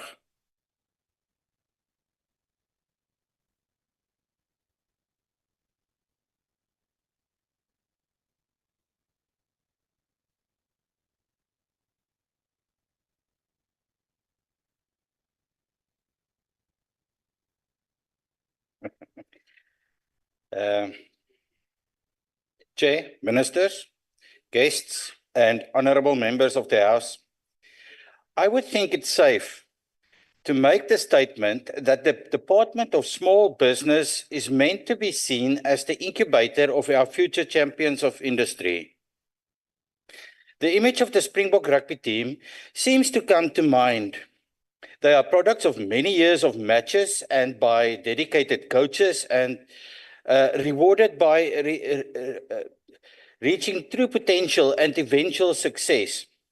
Entrepreneurs are normally seen as the champions of business. They help grow the gross domestic product, tax income base. They also create jobs. And every new job opportunity can easily improve the lives of up to 5 other people. Like a good rugby champion, not all the people are born to be entrepreneurs. In essence, the entrepreneur would be attentive to the needs of people and markets. They would spot an opportunity and then be willing to take a risk in order to achieve a goal. Achievement of a goal would lead to motivation and confidence to take on an even bigger goal. Eventually, the champion of industry is born, and the actions of the Department of Trade and Industry then becomes more relevant. Just as in sport, champion entrepreneurs come from all cultures and races. Therefore, an injustice will be done if some potential players are denied a chance to play on the field and participate in the learning academy.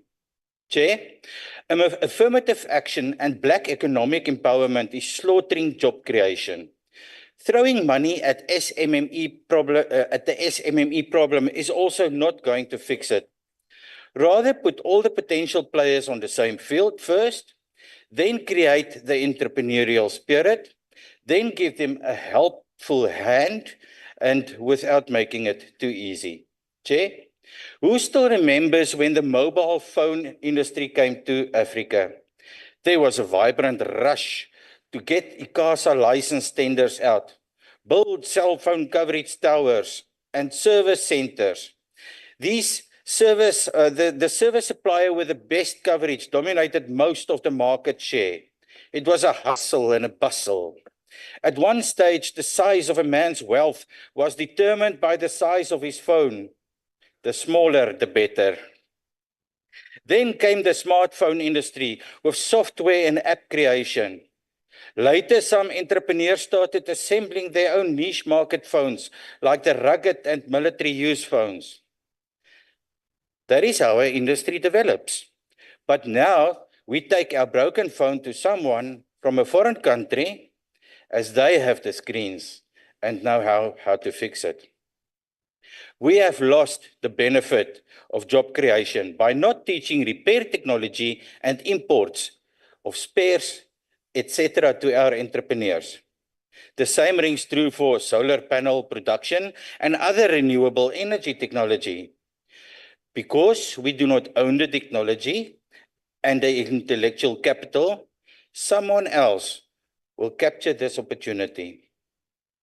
Are we going to let the technology pass us by again?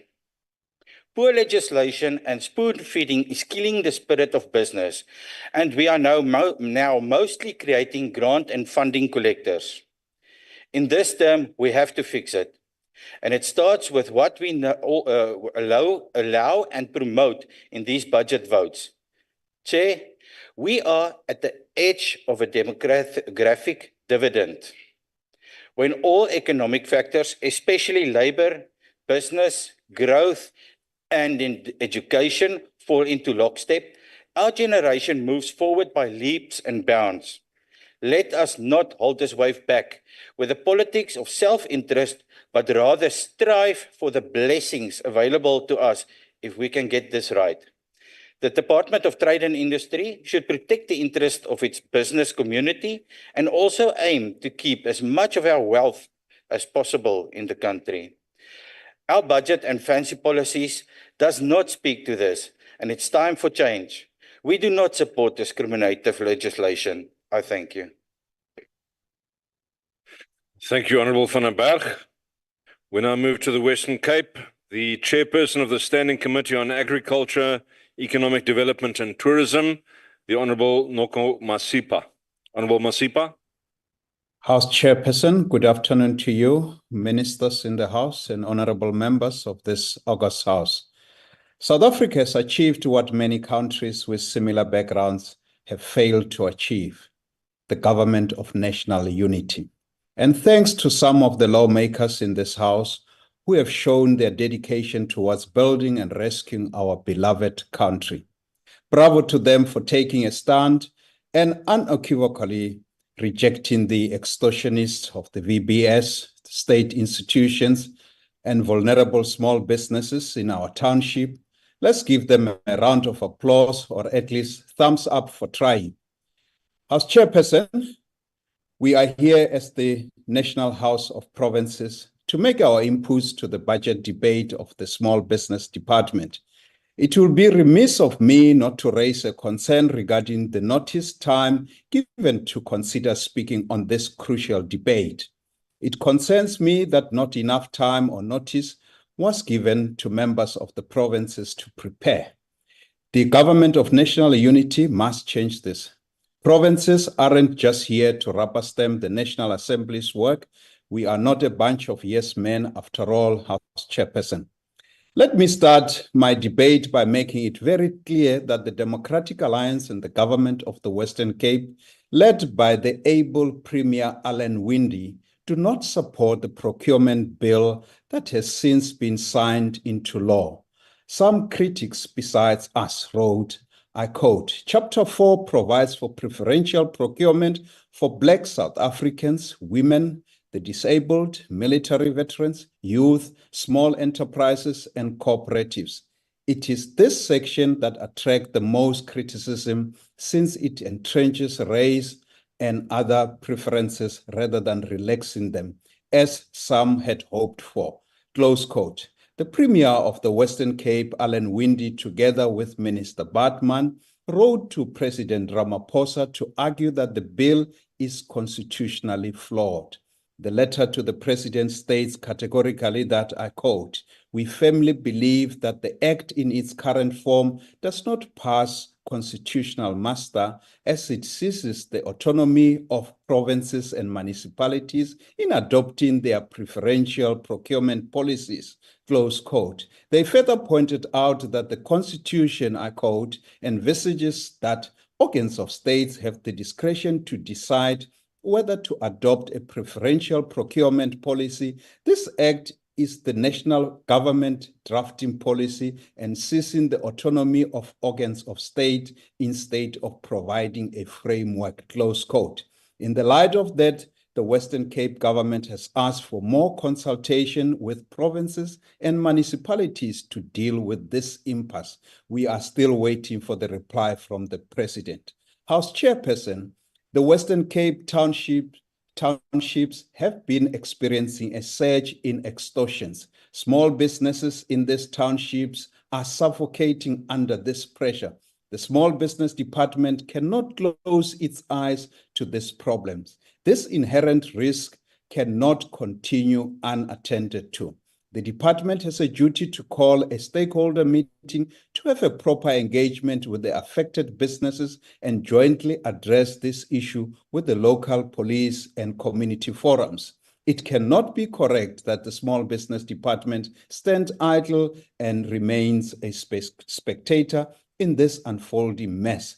The media has been highlighting this extortion problem for a while now. A recent tragic example is the mass shooting of 4 young kids at a barber shop in Kailicha. May their soul rest in peace, apparently by an extortionist. And yet, the Small Business Department remains silent when its investment is under attack.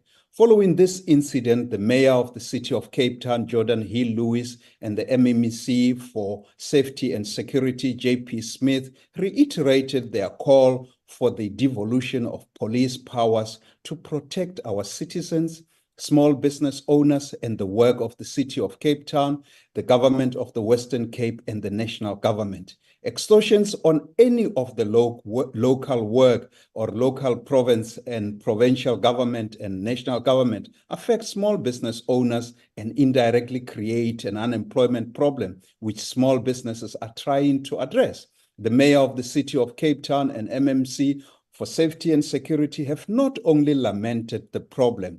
On this Mandela month, they released law enforcement, my apologies. They increased law enforcement in the Cape Flats and Belleville with an additional 50 officers to provide safety for residents and businesses to boost the economy. House Chairperson, it will be remiss of me not to highlight some of the remarkable achievements of the Western Cape government, notably the Booster Fund, the Red Tape Reduction Business Unit, and the Business Hub.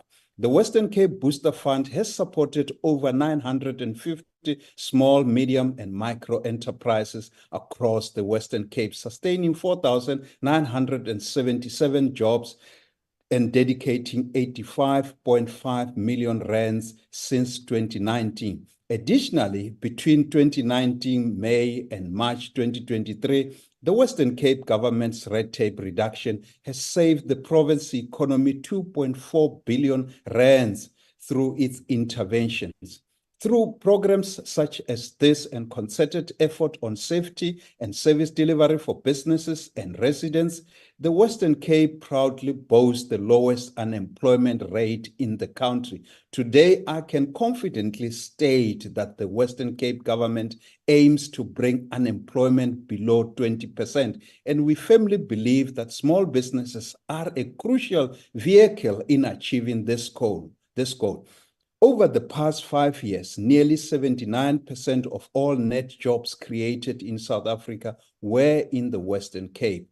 This means that out of every 5 jobs created in South Africa, 4 were created in this province. With our focus on SMME, we have seen significant successes, including creating thousands of jobs and fostering a thriving business environment. Load shedding brought about by corruption and the 9 wasted years by some members on the opposite side of the GNU. Not that we regret them having them on the opposite side. And COVID-19 have contributed to over 1,000 businesses shutting their doors in 2023. As highlighted by my colleague Henro Kruger in the National Assembly, we are concerned that with the budget shrinking by 7.8%, while spending on employee compensation is growing by 24.7%. The Western Cape government, while not having the GNU, is happy to contribute meaningfully to making small businesses in this country work. The Western Cape government works because we have the government that works for its citizens and its businesses.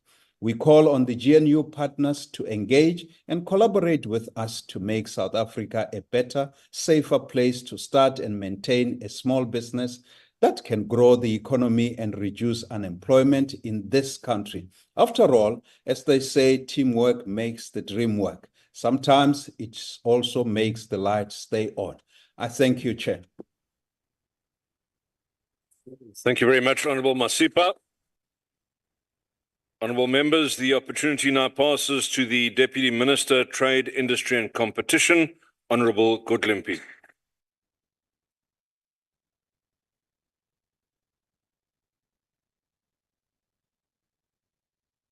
Thank you very much, Honourable Chairperson.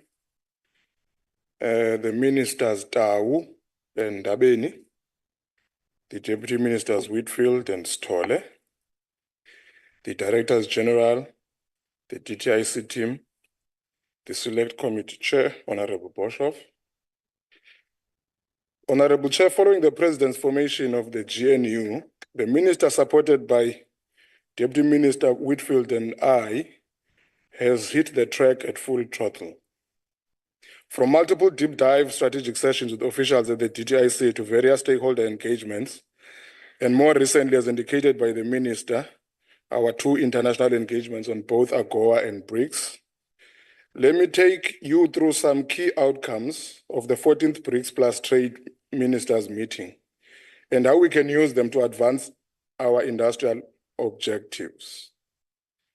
Honourable members, the global trade system remains fraught with inequalities and inconsistent application of rules and norms. South Africa is one of the leading voices calling for the protection, deepening and strengthening of multilateralism. Against this objective reality, we must continue to call for the reform of multilateral institutions such as the World Trade Organization to foster international cooperation and interdependence and ensure the meaningful participation of developing countries in global trade to advance their economic development. The recent BRICS Trade Ministers meeting I attended on behalf of Minister Tau spoke in one voice about committing countries to promote predictability, stability, and legal certainty for international trade. This means that we have to oppose the emergence of unilateral tariff and non-tariff measures as a result of the protectionism we are seeing re-emerging globally. The BRICS group of countries agreed to reaffirm and defend the principles of special and differentiated treatment in the World Trade Organization and common but differential responsibility and respectful capacities regarding our responsibility towards climate action. Building on the collaborative efforts demonstrated at the United Nations Framework Convention on Climate Change, the BRICS Plus members agreed to form a consultative framework that allows our representatives at the World Trade Organization to meet on an ad hoc basis and have informal dialogues when the need arises to discuss trade-related issues of common concern. This is notwithstanding an acknowledgement by the member countries of areas of divergence in perspective on some contentious issues at the World Trade Organization. The consultative framework will help us identify issues of common interest and provide space for persuasion and negotiations on areas of difference while maintaining our commitment to the principles of development-oriented world trading system that is predictable, fair, and equitable. Honorable members, the pressing challenges posed by climate change and environmental degradation call upon us to improve coordination and adopt a multilateral agreed-upon approach to climate change action. While recognizing the importance of addressing climate change, we stressed at the 14th Ministers' meeting of BRICS Trade Ministers the negative impact of unilateral trade measures, such as the Carbon Border Adjustment Mechanism, on developing countries. The BRICS Plus Trade Ministers' meeting called for a just and equitable transition to a low-carbon economy. It urged developed countries to provide adequate financial and technological support to developing countries to facilitate this transition, as agreed to at the United Nations Framework Convention on Climate Change. BRICS members have agreed to ensure that measures taken to combat climate change should respect World Trade Organization commitments and should not constitute a means of arbitrary or unjustifiable discrimination or a disguised restriction on international trade. To this end, we have agreed to cooperate and resist the adoption of such measures in international fora. It was important for the developing world to reaffirm the importance of upholding and recognizing the WTO special and differential treatment provisions and the principle of equity, common but differentiated responsibilities and respective capabilities within national circumstances, encouraging all nations to engage in climate action while considering their unique circumstances and development levels. Honorable members, during our deliberations, the BRICS Plus members also recognized that critical and non-critical minerals and other raw materials are crucial for new energy industries. In this context, BRICS members agreed to work towards establishing a regular dialogue on critical and non-critical minerals and other raw materials and their extraction and processing technologies to ensure the resilience of trade flows and value addition close to the source. We have committed to further collaboration on minerals beneficiations needed for a low carbon emission and technologies of the future.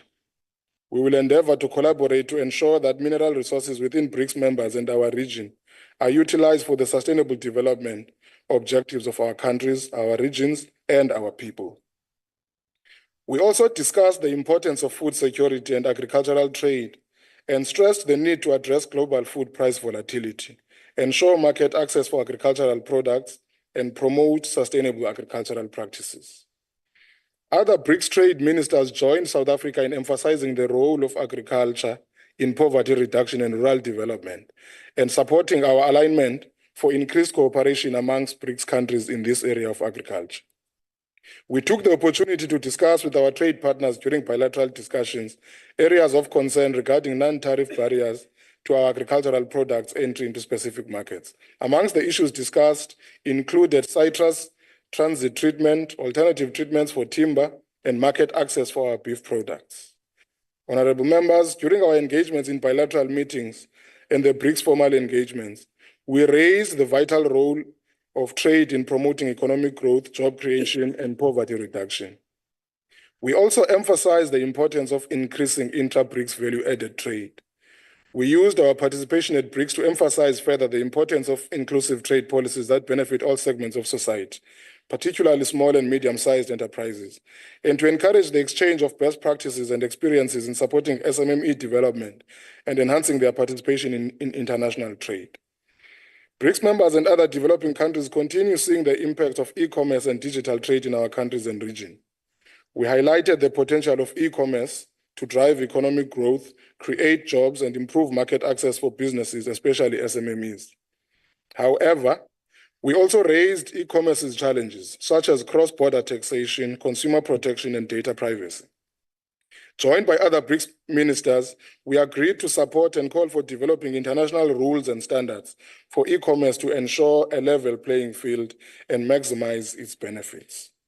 The other issue we discussed was on combating under-invoicing and price transfers. Under-invoicing or undervaluation remains a persistent problem globally. This leads to negative consequences for the competitiveness of our infant industries in particular and our economy more broadly. Of particular interest to South Africa are the valuation challenges and transfer pricing in the customs space. Customs treatment of transfer pricing adjustments is currently inconsistent worldwide. South Africa wants to establish best practices for how other customs administrations deal with transfer pricing. In this regard, we've used bilateral engagements to facilitate knowledge sharing and technological transfers to help our authorities avoid the risks posed by transfer pricing. Deepening economic cooperation amongst BRICS countries is an important issue all BRICS members recognize and are resolved in deepening. We emphasize the importance of trade and investment facilitation, infrastructure development, and financial cooperation in promoting economic growth and development within our bloc. We also discussed the potential of special economic zones to drive economic growth, create jobs, and attract foreign investment. We are committed to exchanging views on best practices in SEZ development and management and exploring opportunities for cooperation in this regard. Honorable members, the question might arise in some members' minds about the importance of BRICS Plus outcomes to the imperative of economic growth in our provincial and local economies. As indicated by President Ramaphosa during his opening of Parliament and the Minister in this debate, industrial policy will be the grounding logic of statewide policy. Trade diplomacy is therefore an important instrument that our country can use to find new markets for South African produced products. Therefore, ensuring a predictable, fair, and equitable global trading system that allows developing countries like ours to be competitive is essential. But how should we position ourselves as provinces and municipalities?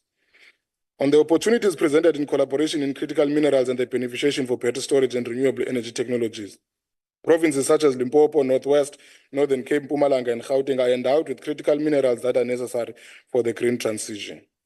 The BRICS Plus meeting also agreed on a framework for collaboration on SEZs. Our provincial governments oversee our SEZs, and it is important to take advantages of opportunities to share expertise and best practices with BRICS nations such as China, which are global leaders on SEZ development. In conclusion, Honorable Chair, the 14th BRICS Trade Ministers was a productive and constructive engagement. We acknowledge that we are all facing challenges, but commit to finding ways and exploring opportunities to deepen our economic cooperation amongst BRICS countries and other developing countries. I thank you.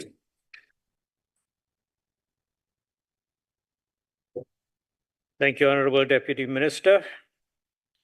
I now call upon the Honorable M. Zondi. Honorable Zondi, you have 5 minutes.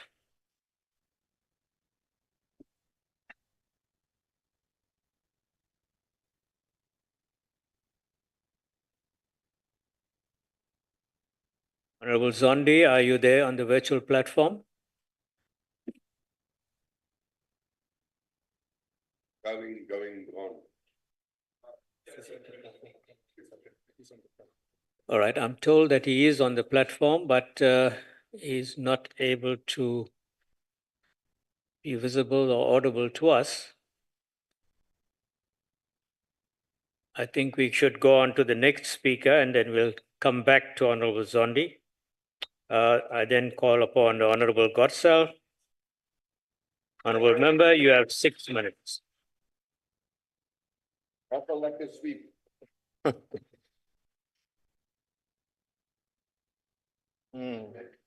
Might be a slight Right. Honourable Chairperson, Honourable Ministers and Deputy Ministers, Honourable Members, fellow South Africans, good day. Chairperson, I'm not an entrepreneur. In fact, I don't think there are any entrepreneurial bones in this body. But I'm a proud South African. I proudly buy proudly South African endorsed products, and I have great respect for the millions of South Africans who go out there every day to practice their entrepreneurial trade or their profession, and especially the ones who go out there with determination and purpose to put food on the table for their families. We've heard a lot of catchphrases and buzzwords here today, and many abbreviations about strategies and key value chains, global growth drivers, investing for accelerated inclusive growth, etc. See, I even struggled to pronounce it. Lots of big terms. But the one thing that is still not very clear to me after this entire debate today is how are we going to tackle the red tape issue? The Minister alluded to the bill on business licensing, which is making its way through Parliament. That's great. It's a step in the right direction. But in order to get our economy going and growing, we must use the budget to create an environment that makes it easy for people to put their entrepreneurial bones in action. The DA recognizes that small businesses are the backbone of an economy. They play a significant role in driving innovation, fostering growth, and creating jobs. Global experience shows that job growth depends on a strong and growing SMME sector. This is something the DA-led Western Cape government has put into action through the Khayelitsha Bandwidth Barn, which is South Africa's only township-based tech hub, and it offers community space that supports tech entrepreneurship, innovation, and digital skills development within the Khayelitsha and Mitchells Plain communities. South Africa must become a country of entrepreneurs, not simply employees. It is important that the programs prioritized through this budget should create professional business people or entrepreneurs and not professional grant recipients. Minister Ndabeni Abrams, you referred to the importance of strategic partnerships. Well, the DA has a world-class policy suite, and with a DA Deputy Minister, South Africans can certainly look forward to a powerhouse strategic partnership. I'm sure Deputy Minister Setole has brought this to your attention already, but here is a recap of how we can get those entrepreneurial bones working and the red tape cut. 1, by removing import duties on essential business tools such as single cab bakkies or pickup trucks. This can significantly support small business, entrepreneurship, and economic activity, especially in rural areas. 2, by accelerating the rollout of one-stop shops across the country to reduce the time and cost of opening a business. Let's call them opportunity centers. They will assist entrepreneurs in registering a company name, lodging their documentation with the Companies Commission, and registering with SARS and the Department of Labor. All of this can be done with a single online form and with a single registration fee, whilst applicants will be able to follow their Chair, point of order. Could you take your seat, please? Yeah. What's your point of order? Chair, I just want to ask the 11-year-olds at the back of the hall here, Rule 58. If the 11-year-old children can please not drown out the speaker when they speak, it'll be much appreciated. Order, Chairperson. All right, thank you Order, very Chair. much. Thank you. Order, Chair. Yes, go ahead. What's your point of order on what rule? Yeah. Can you see, I stand up, I can quote Rule 57. That tells you no unbecoming language must be used in this house, and it's unbecoming of the honorable member to call other members 11-year-olds while we are all adults here in this house. Okay, thank you, sir. You quoted the wrong rule. Please take your seat. Say again? Thank you. No, it's rule 61. Please take your seat. You've quoted the wrong rules, honorable member. Thank you.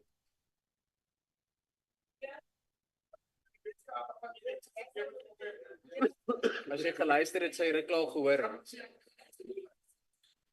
You want to go learn your rule?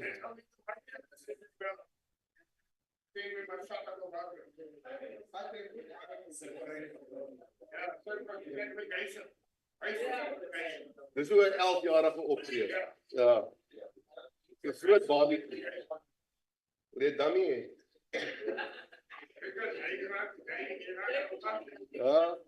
Honorable Bartanos.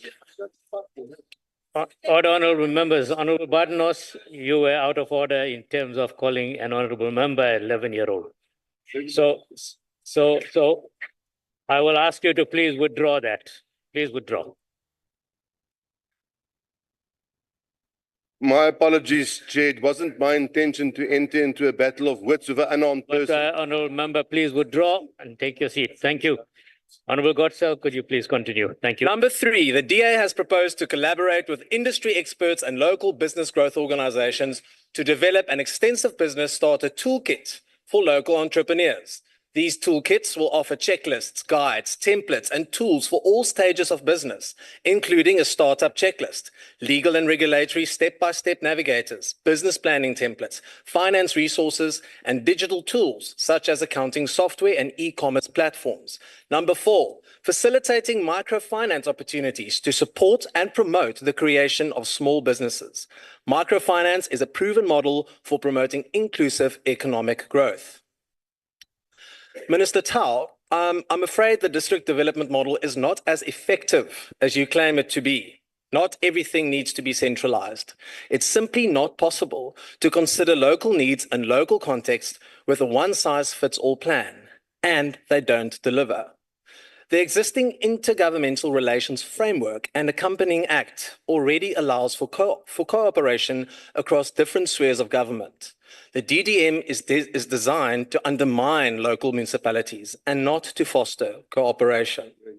Honorable Farmer, you quoted a Bible verse to support the analogy of what is known in your political party as Abduliki.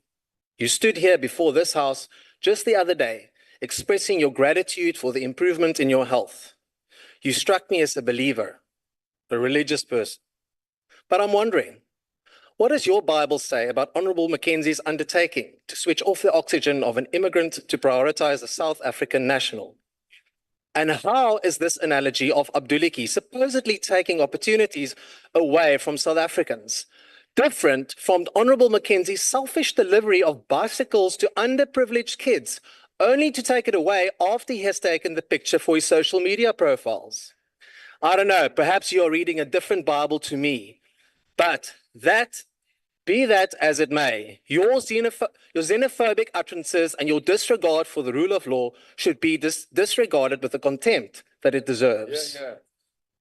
Honorable Mokoena, you say that accessing government funding is like cracking the Da Vinci Code, but you did not offer the minister any advice. Interesting analogy. In the history of this country, there is one man who was very crafty and very successful in cracking that code. Your time has expired. Did you take in?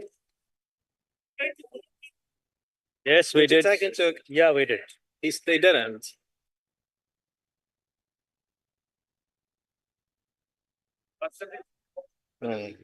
Well,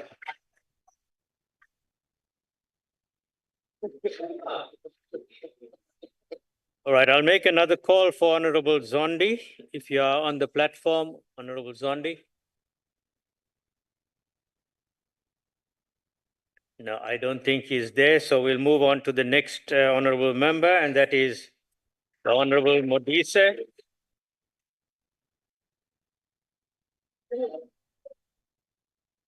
Honorable Modise, you have 15 minutes. Chairperson, if my voice is not audible, you'll have to forgive me. I had the displeasure of taking a cold shower this morning because there's no electricity at the Kashia Park. So it has terribly affected me.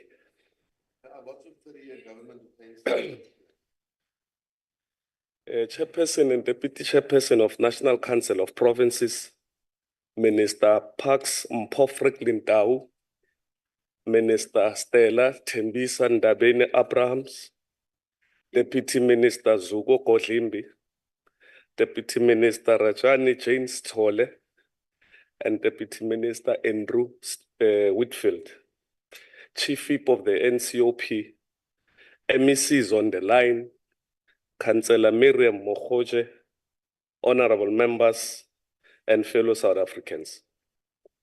Deputy Chair, it's a distinct honor and a humbling experience for me to take part in this important debate today, because the government of the ANC has a long-standing tradition of advancing basic and democratic rights, which were denied to the overwhelming majority of our people, and for which many fought and died.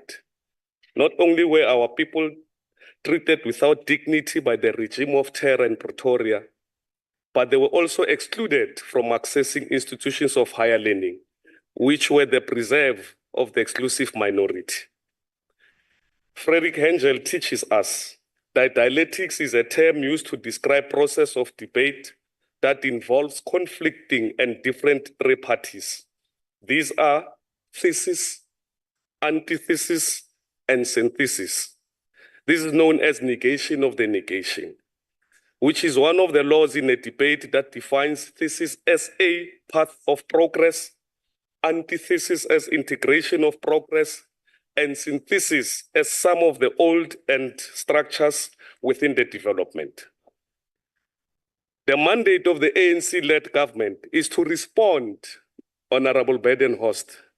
The mandate of the ANC-led government is to respond to the legacy and imbalances created by the past, and to de-racialize the South African economy through racial socio-economic transformation. SMMEs are the backbone of our economy, contributing significantly to job creation, innovation, and economic growth. It is crucial that we recognize the vital role they play and take protective measures to support their development and success. The support of SMME in a developing economy like ours cannot be overemphasized. It is concerning, therefore, that only 40% of SMMEs don't make it in their first year of existence. We need to create a conducive environment for SMMEs to be sustainable. It is therefore imperative that the Department of Small Business Development forge ahead with the implementation of SMMEs and a cooperative funding policy, which will ensure improvement of access to affordable finances for SMMEs and cooperatives, and further accelerate the implementation of Township and Rural Entrepreneurship Program, which is a dedicated program to provide financial and non-financial support to the township and rural enterprises, with emphasis on enterprise owned by women, youth, and people with disability. As the ANC, we are committed to seeing a small business achieve their localization policy framework and implementation of program on SMMEs and cooperative. There must be a well-developed business infrastructure that will provide a friendly environment for small businesses to enable them to interact with the market, to showcase their product or service offering with a view to transact. To address the issues of poverty, inequality, unemployment, and historic economic marginalization, small and medium-sized enterprises must develop in both historically and economically. The root cause of the current state of poverty, inequality, and high unemployment is a historical fact, Member Badenhorst. It is a common cause, Deputy Chair of Chairs, that listening is not a skill, but it's a requirement. In order for Member Badenhorst to engage in a debate, he is required to listen. Because if he, it is common cause that our economy in the township is largely based on the service sector. It is also factual that the majority of our township spaza shops, hair and beauty salons have been outsourced to foreign nationals, which has over time fueled xenophobic and Afrophobic sentiments amongst our people. We have to develop our SMME sector to create a sense of cohesion and cooperation amongst foreign nationals and South Africans in order to integrate the two for expansion and, as a consequence, create a vibrant, dynamic township economy. Successful economies around the world have acknowledged this positive. Young entrepreneurs, women, and even individuals with disability must take advantage of ANC government support through programs and entities meant for expansion and development for small business sector. The department is responsible for making sure that communities are informed about resources and programs that have been made available to support the economic inclusion and empowerment by government. To put it in another way, communities now have economic opportunities to be empowered by government. The objective of South African film and television production initiative are to support the local and television industry to contribute towards employment creation, local procurement, and enhance the international profile of South African film, television industry, and while creating a creative and technical skills base. The incentive is designed to address the historical imbalances in the sector and ensure diversity and inclusion at all levels of production, including township and control. Whilst Member Badenhorst is adamant that we have been in power for 30 years, he deliberately forgets that they have been here for more than 400 years. And there is no magic that will release, that there is no magic that will wrap off the 400 years of inequality in 30 years. No human being in this world that can perform miracles in 30 years to make up for 400 years of exclusions.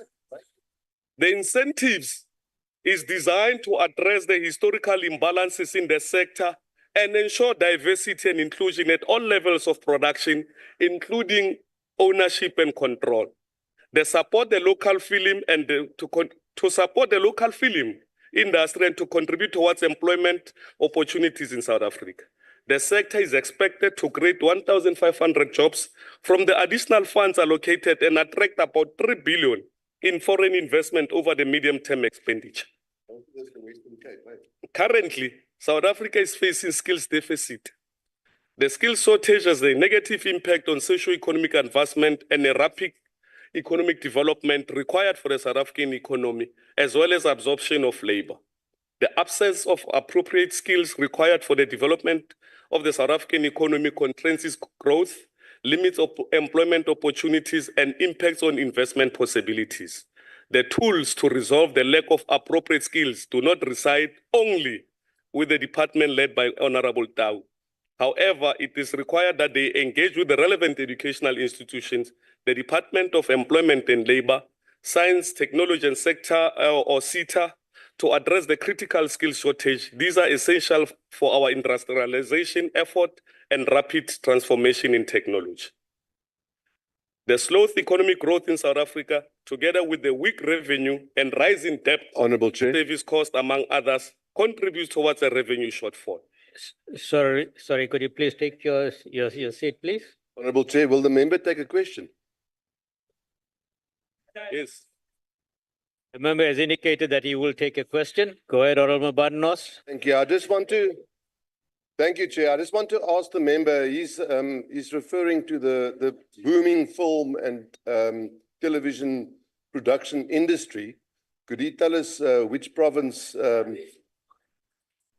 has got the biggest benefit from that industry and why? Thank you. Thank you.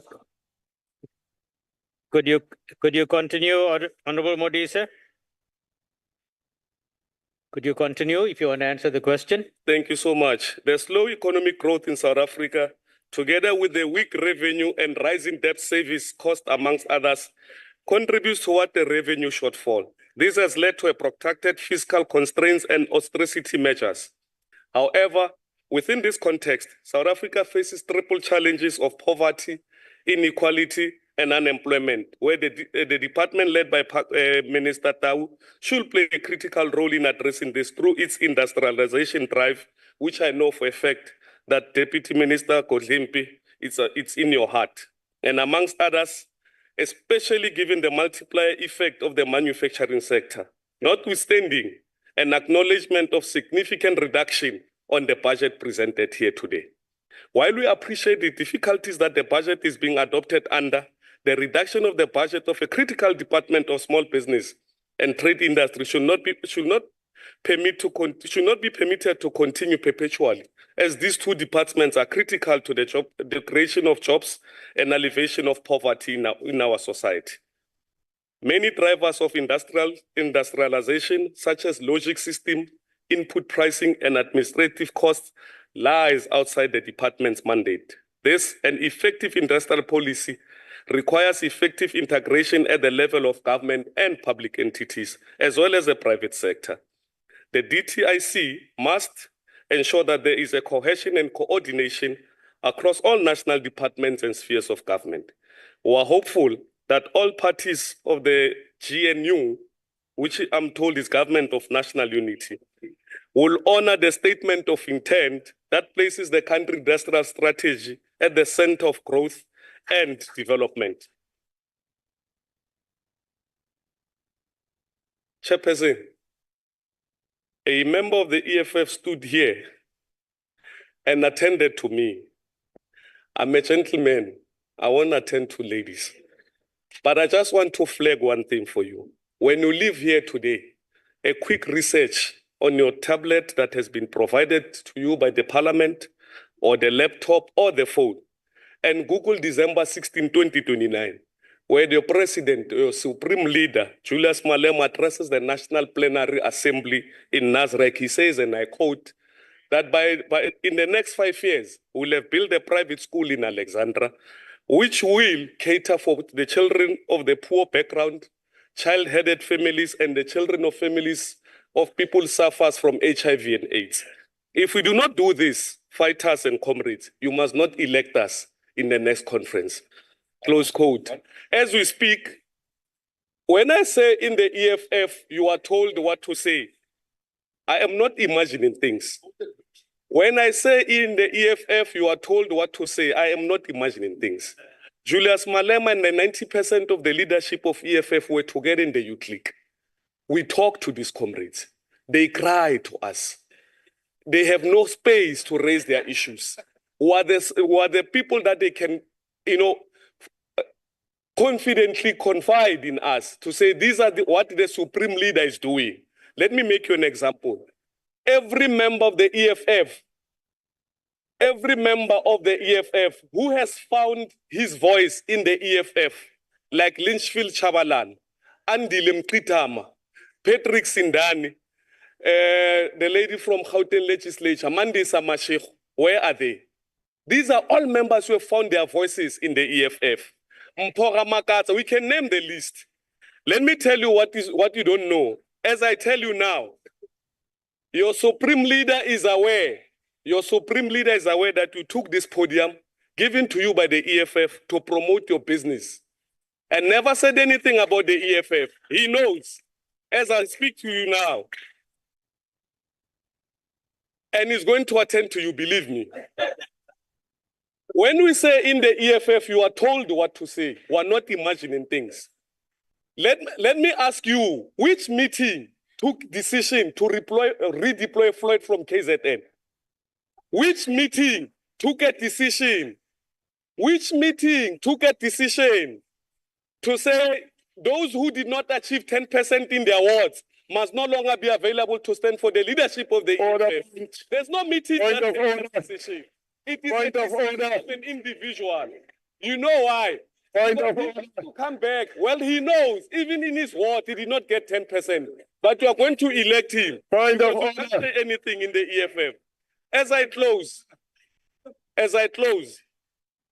Minister Ndabeni, I have a favorite quote that everywhere I go, I quote it. Point of order, Chair. All right. Modise, could you take your seat? On what rule are you standing on, honorable member? Yeah, can I ask Chairperson?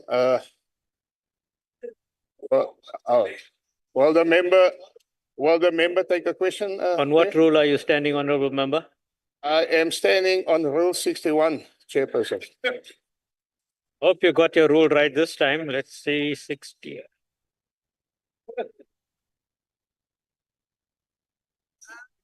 Okay, go ahead. Yes, can I ask if the member would take a question, Chairperson? No, that was the wrong rule again, honorable member. Rule 61 refers to offensive and unbecoming language. Yes. Please take your seat. Yes, so I want to ask a question in that background. Okay, go ahead. Will you? Because the member. What do you say? Will you take a question? Okay, thank you very much. Are you aware, honorable member, that your ANC decreased its votes in the in the national elections of 2024, 29 May 2024, from 56% to 40%. Are you aware of that? And what is your response? Thank you very much. Minister, Go ahead, Honorable Modise. Honorable members, please don't drown the speaker. Minister Stella Ndabeni, as I sit down, because two questions that were posed there, they are not necessarily questions. They are a beauty contest seeking questions, and I do not have time for that. As I sit down, Minister Ndabeni, I want you to remember this quote for the remainder of your natural life. It's a quote that I use everywhere I go. It says, and I quote, "Men are haunted by the vastness of eternity.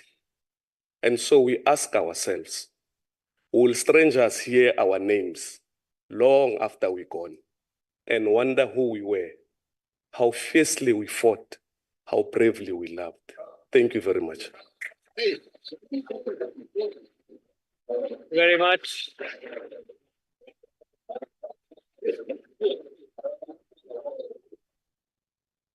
Thank you, Honorable Modise. I now call upon the Honorable Minister of Small Business Development, Honorable Ndabeni Abrahams. Minister, you have 5 minutes.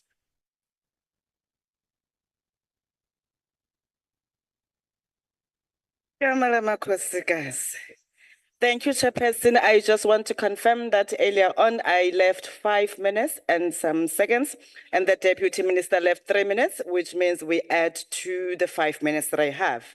If the table can confirm that, please. I see here it cited 5 minutes, and it's not a true reflection of the minutes that were left behind. I will get confirmation from the table.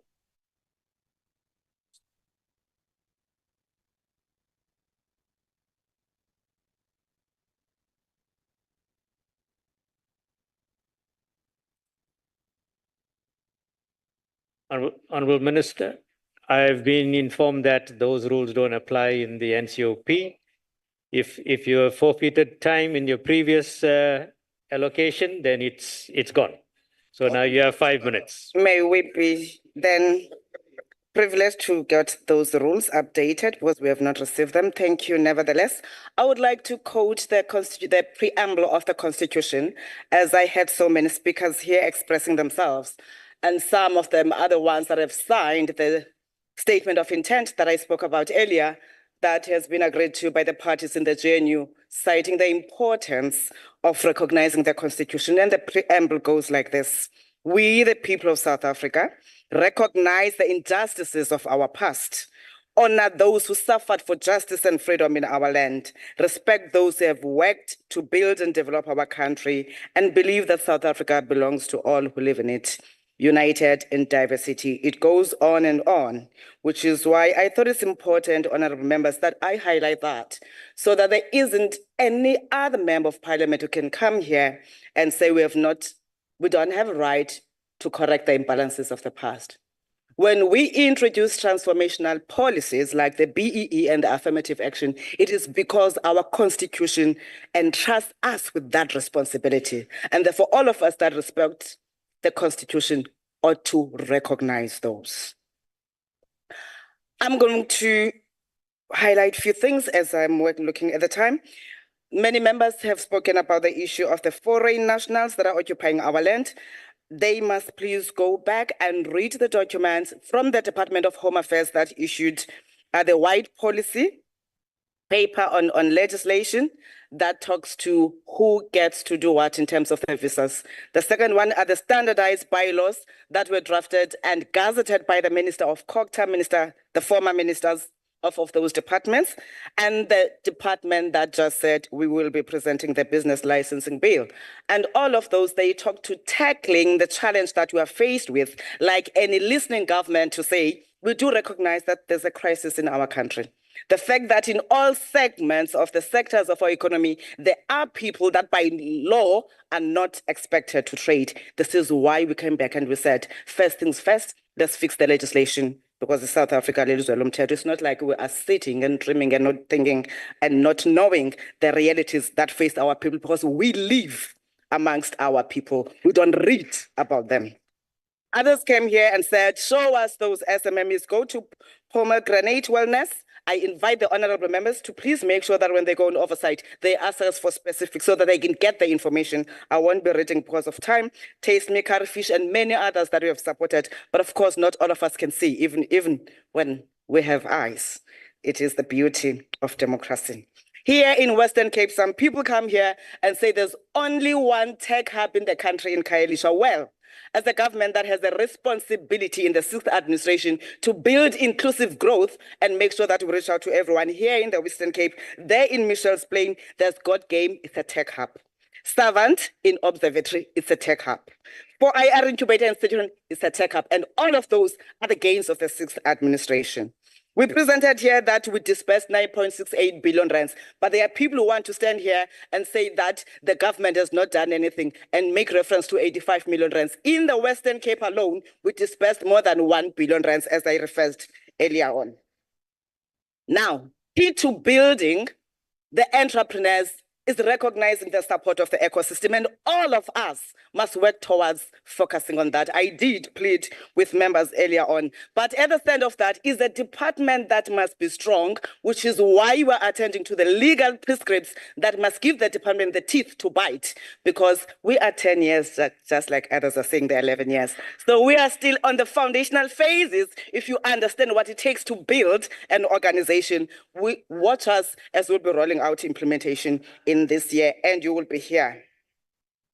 We are filling vacancies, as we explained very well. As keys to those that get chest pains every time we talk about GNU, it doesn't mean that we can't express where we have differences or where we have advices on how things must be done. But we don't expect people who don't understand democracy to understand that. Honourable members, we are ready to deliver in the 7th administration and place MSMEs and cooperatives in their rightful place at the center of South Africa's growth and job creation. And we invite you all, as you politic, at least bear in mind that there are ordinary people that require your support, even if you refuse to support their budgets. I hope you understand the implications of that. Thank you so much, House Chair.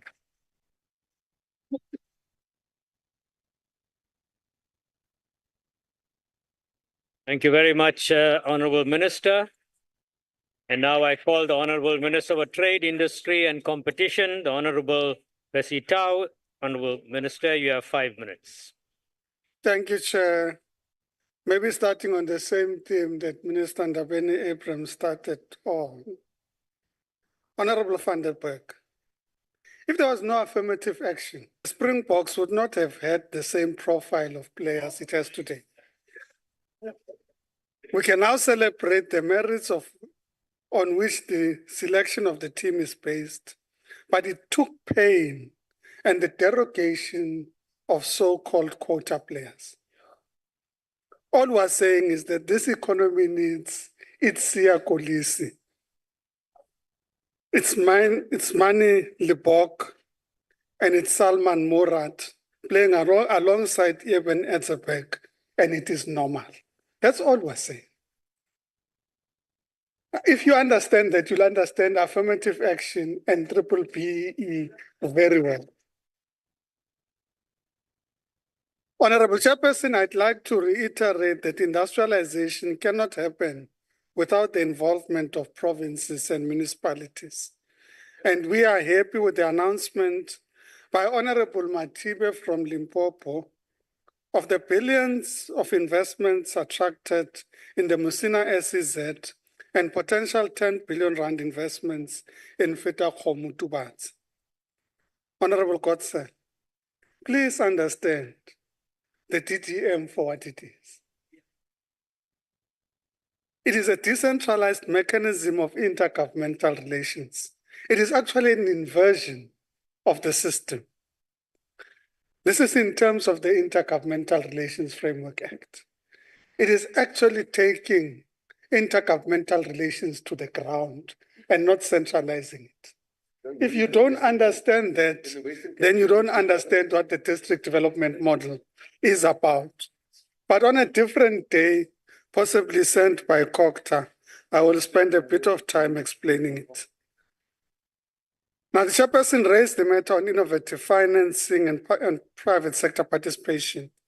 I agree that the inability to crowd in private sector investors, particularly as it relates to critical infrastructure and network industries, will be a crucial catalyst to our economic growth. This has to be done through working together with the private sector and facilitate PPPs, private sector participation models, and facilitating institutional investor participation.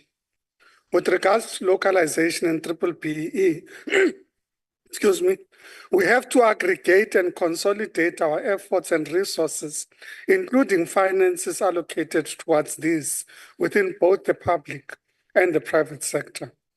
Indeed, we need to reevaluate the master plans and instruments at our disposal to assess the efficacy of these. However, we should also guard against throwing the baby out with the bathwater. There have been some green shoots and some of these partnerships, sorry, I'm not sure whether I'm allocated extra time for that. There's been some green shoots in some of these partnerships with the private sector. With regards to Operation Vulindlela, it has demonstrated the extent to which collaboration between the public and the private sector can yield positive results. The impact has been made with regards to load shedding and its devastating impact on the economy. And this is a clear example of that cooperation. The next key area of focus for Operation Vulindlela is in logistics, with a specific focus on ports, rail and road networks. The Gauteng Eastern Cape Rail Corridor and port initiatives will also make a huge impact on the bottlenecks experienced in our logistics value chain.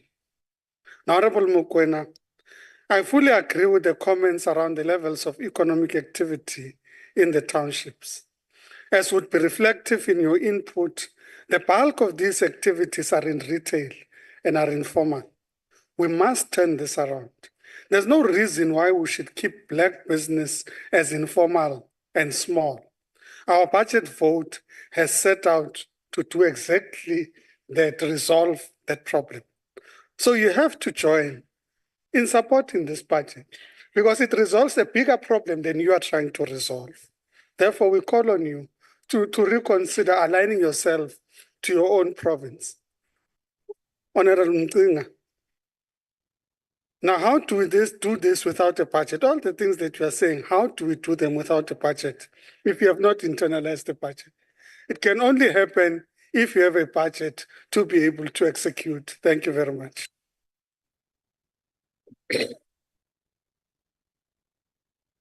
Thank you very much, Honorable Minister. Honorable delegates, that concludes the debate and business of the day. I would like to thank the ministers, deputy ministers, MECs, permanent delegates, all special delegates, and SALGA representatives for availing themselves for this sitting. This House is now adjourned. I thank you. Recording stopped.